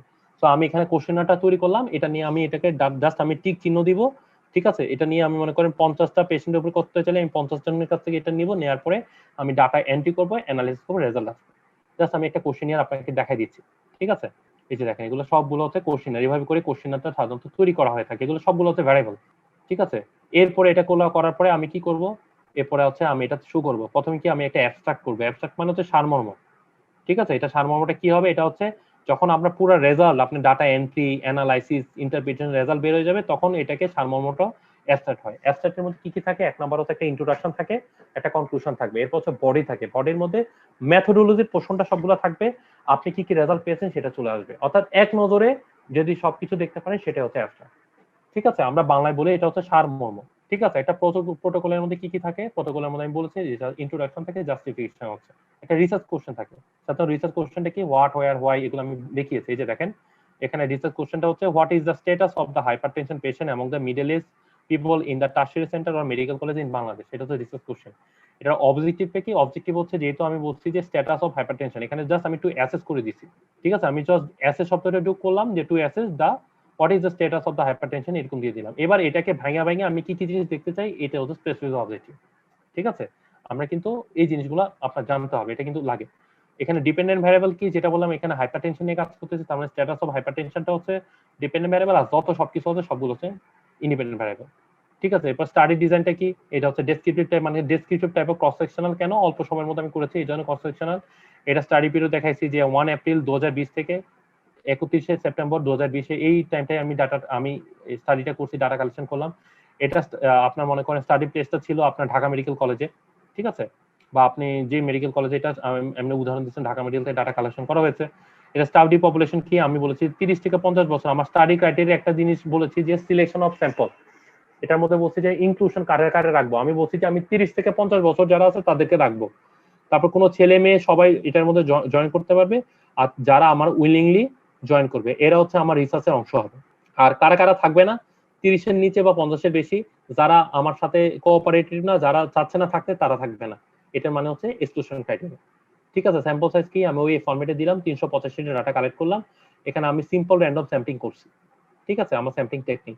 ডাটা কালেকশন কি, আমি ওই সেমি স্ট্রাকচারড কোশ্চেন দিলাম ইংলিশ বাংলায়, ওইভাবে করলাম, ঠিক আছে। এরপর হচ্ছে ডাটা কালেকশন টেকনিক হচ্ছে আমি অনলাইনে ইন্টারভিউটা নিলাম, ঠিক আছে। এই যে শেষ ডাটা ম্যানেজমেন্ট অ্যানালাইসিস হচ্ছে কি, আমি আইবিএম মনে করেন 22টা দিয়ে আমি ইউজ করেছি। লিমিটেশন স্টাডি মানে হচ্ছে আপনি যে ইনফরমেশনটা পাচ্ছেন, ঠিক আছে, এটা তো পুরা ঢাকা মেডিকেল ইনফরমেশনটা প্রেজেন্ট করছে না। তো এইটাই হচ্ছে স্টাডিটা লিমিটেশন, যেহেতু অল্প সময় আছে এগুলাই। এথিক্যাল ইমপ্লিকেশন হচ্ছে এথিক্যাল কমিটিদের যে ইমপ্লিকেশন, যেটা এরকম হইতে পারে, এটা মানে ওইখানে যে ইনফরমেশন গুলো কোনো ইয়া হবে না, ব্লা ব্লা কিছু ইনফরমেশন থাকে, সেটা হচ্ছে এথিক্যাল ইমপ্লিকেশন। এটা এথিক্যাল কমিটি মানে ইয়া করতে হয়, যখন প্রোটোকল দিবেন এথিক্যাল কমিটি একটা ইমপ্লিমেন্টেশন ওদের মাধ্যমে হয়, তখন এটাকে আপনি রিটেন কনসেন্ট কি আছে বাংলায় এগুলো সব কিছু আপনি লিখে দিবেন। এটা হচ্ছে এথিক্যাল কমিউনিকেশন কনক্লুশন। এরপর আসে আপনার কিছু রেফারেন্স স্টাইল। সাধারণত রেফারেন্স স্টাইল আপনি মনে রাখবেন যে ভ্যানকোভার হাওয়ার্ড, আমরা দুইটা ফরম্যাটে আমরা সাধারণত ফরম্যাট আছে, আর একটা আছে বিবলিওগ্রাফি। ভ্যানকোভার মানে হচ্ছে মনে রাখবেন প্রোটোকলের ক্ষেত্রে আমরা সাধারণত 1 2 3 4 এগুলো দিয়ে হলে ভ্যানকোভার বলি। আর হাওয়ার্ড ফরম্যাট বলে হচ্ছে যখন alphabetically A B C D E F G H এগুলো দিয়ে যখন করি সেটাকে বলে হাওয়ার্ড স্টাইল। আর বিবলিওগ্রাফি হচ্ছে যেগুলা আপনার সাধারণত আমরা কি করি, আপনি যখন একটা থিসিস করেছেন বা প্রোটোকল করেছেন, আপনি যেখান থেকে রেফারেন্স গুলো নিয়েছে ততটুকু পর্যন্ত কিন্তু আমরা রাখি। এখন মনে হলো যে আমি যদি যতটা সংখ্যা থাকার, যতটা আমার দরকার তার চেয়ে বেশি রাখি, মনে করেন আমার দরকার নাই, জাস্ট আমি সংখ্যা বাড়াবো, সেক্ষেত্রে আমরা যদি করি সেটা হচ্ছে বিবলিওগ্রাফি। এই যে দেখেন ভ্যানকোভারের মধ্যে 1 2, এই যে দেখেন এখানে হচ্ছে, দেখবেন মনে রাখবেন সাধারণত যখন আমরা আর্টিকেলের ক্ষেত্রে বা আমরা রিসার্চের ক্ষেত্রে যখন অথরের নাম দিই, অথরের ফার্স্ট নেমটা লাস্টে চলে আসে এবং তাদের প্রথম অ্যালফাবেট হয়। যেমন মনে করেন আমার নাম হচ্ছে ডক্টর অঙ্কুর দত্ত, তো আমি যখন আমার ম্যাক্সিমাম যখন আমি স্টাডিগুলো করি বা আমার এখানে নাম পাবলিশ হয়, আমার নাম কিন্তু চলে আসে ডক্টর এ, ডক্টর দত্ত এ আসে, মানে আমার অঙ্কুর আমার ফার্স্ট নাম, তো আমার এখানে ফার্স্ট অ্যালফাবেটটা লাস্টে চলে আসবে, মানে হচ্ছে অঙ্কুর দত্ত এ, এভাবে হচ্ছে লেখা স্টাইল। এরপরে হচ্ছে ভ্যানকোভারের ক্ষেত্রে আপনি এটা দেওয়ার পরে এখানে আপনি দিলেন এটা স্টাডিটা কোথায় কোথায় হয়েছে, এই জিনিসটা আপনি মানে কি স্টাডিটা কি ছিল এটা আপনি দিবেন। দেওয়ার পরে এটা কোন আপনার জার্নালে পাবলিশ হয়েছে, এটা কত সালে হয়েছে, কত ভলিউম, কত পেজে, এইভাবে আপনাকে দেওয়ার সিস্টেম হচ্ছে ভ্যানকোভার স্টাইল। আর হাবার স্টাইলে হচ্ছে মানে হচ্ছে আপনি অ্যালফাবেটলি হবে এ বি সি ডি এফ এরকম করে, যার নাম আগে তারটা আসবে, এরপরে হবে আপনার সালটা, যেটা দেখবেন আমি ভ্যানকোভারে কিন্তু লাস্টে সাল আসছে, হাবার্ডের কিন্তু হচ্ছে নামের পরপরই, অথরের নামের পরপরই সাল চলে আসবে, এরপরে যে যেই থিসিসটা যে স্টাডিটা হয়েছে তার নামটা আসবে, এরপর হচ্ছে কোথায় হয়েছে, জার্নাল নাম্বার, পেজ নাম্বার, এগুলো চলে আসবে। আর বিবলিওগ্রাফি মানে হচ্ছে যা আছে সবকিছু, যা আপনার দরকার নাই তাও আপনি সংযুক্ত করার নাম হচ্ছে বিবলিওগ্রাফি। That's all. এতটুকুই আসলে আপনাদের রিসার্চ মেথোডোলজি নিয়ে আমি আলোচনা করার চেষ্টা করেছি। অনেক বিশাল একটা জগৎ রিসার্চ মেথোডোলজি, আমি জানি না আপনারা কতটুকু বুঝতে পেরেছেন। যদি আপনাদের কোনো কোশ্চেন থাকে আমি ওয়েট করছি 2 মিনিট, আপনারা আমাকে কোশ্চেন করতে পারেন। কারো যদি আপনাদের কোশ্চেন থাকে আপনারা কোশ্চেন করতে পারেন, কারণ রিসার্চ মেথোডোলজি নিয়ে আসলে অনেক বিশাল একটা ভাস্ট একটা দুনিয়া। তো আসলে এই কোশ্চেন গুলা আপনাদের যত কোশ্চেন করবেন ততই শিখবেন, আর একদিনে তো আসলে এগুলো শেখা যায় না। আর আমরা যেমন এই জিনিসগুলো আপনাদেরকে যে 2 ক্লাসে দেখিয়েছেন, ওইটাই আমরা সাধারণত 5টা 7টা 10টা 15টা আমরা ওয়ার্কশপ গুলাতে সাধারণত এগুলোই আমরা দেখানোর চেষ্টা করি। ইভেন আমাদের এই জিনিসগুলাই দেখবেন বিভিন্ন জায়গায় রিসার্চ আপনাদের ওয়ার্কশপ গুলো হয় সাধারণত এগুলোর উপরে। আপনার কি এতটুকু যে কথাগুলো বলেছি আপনারা কি কোনো বুঝতে পেরেছেন? কোনো কোশ্চেন আছে? কোশ্চেন করলে আমাকে করতে পারেন, আমি ওয়েট করছি 2 মিনিট। ওকে সুমাইয়া, আপনি থ্যাংক ইউ ভেরি মাচ। আপনি বলেছেন যে thank you sir for the concise class and understood very well. Okay, thank you. আপনারা বুঝতে পারলেই আমার ক্লাসের সার্থকতা। আর আর অন্যান্য শ্রোতা বন্ধুদেরকে আমি বলবো, যদি এরপরেও যদি আপনাদের বুঝতে কোনো সমস্যা হয়, আপনারা চাইলে আপনারা আমার সাথে সরাসরি যোগাযোগ করতে পারবেন। আমার ফেসবুক আইডি হচ্ছে অঙ্কুর দত্ত, এই নামে আপনারা খুঁজে পাবেন আমাকে। কোনো সমস্যা থাকলে আপনারা আমার মেসেঞ্জারে নক করতে পারেন। আমার সাথে কন্টিনিউয়াসলি অনেক স্টুডেন্টই আমার সাথে কমিউনিকেশন করে, বা রিসার্চের ব্যাপারে কোনো ঝামেলা হলে ওরা আসে, কোনো সমস্যা নাই।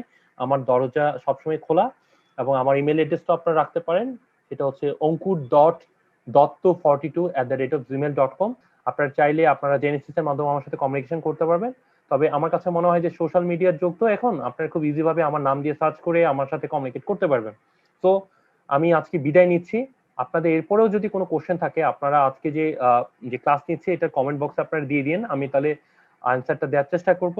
বা আপনারা জেনেসিসের মাধ্যমেও জেনেসিসকে জানাতে পারেন, অথবা আপনাদেরকে তুমি বললাম হয় আমার ইমেল অ্যাড্রেস অথবা আমার ফেসবুকে আপনারা নক করতে পারেন, আমি অবশ্যই আপনাদের পাশে থাকার চেষ্টা করব। তো থ্যাংক ইউ, সবাই ভালো থাকুন, সুস্থ থাকুন, সুন্দর থাকুন, এই বলে বিদায় নিচ্ছি। Thank you very much.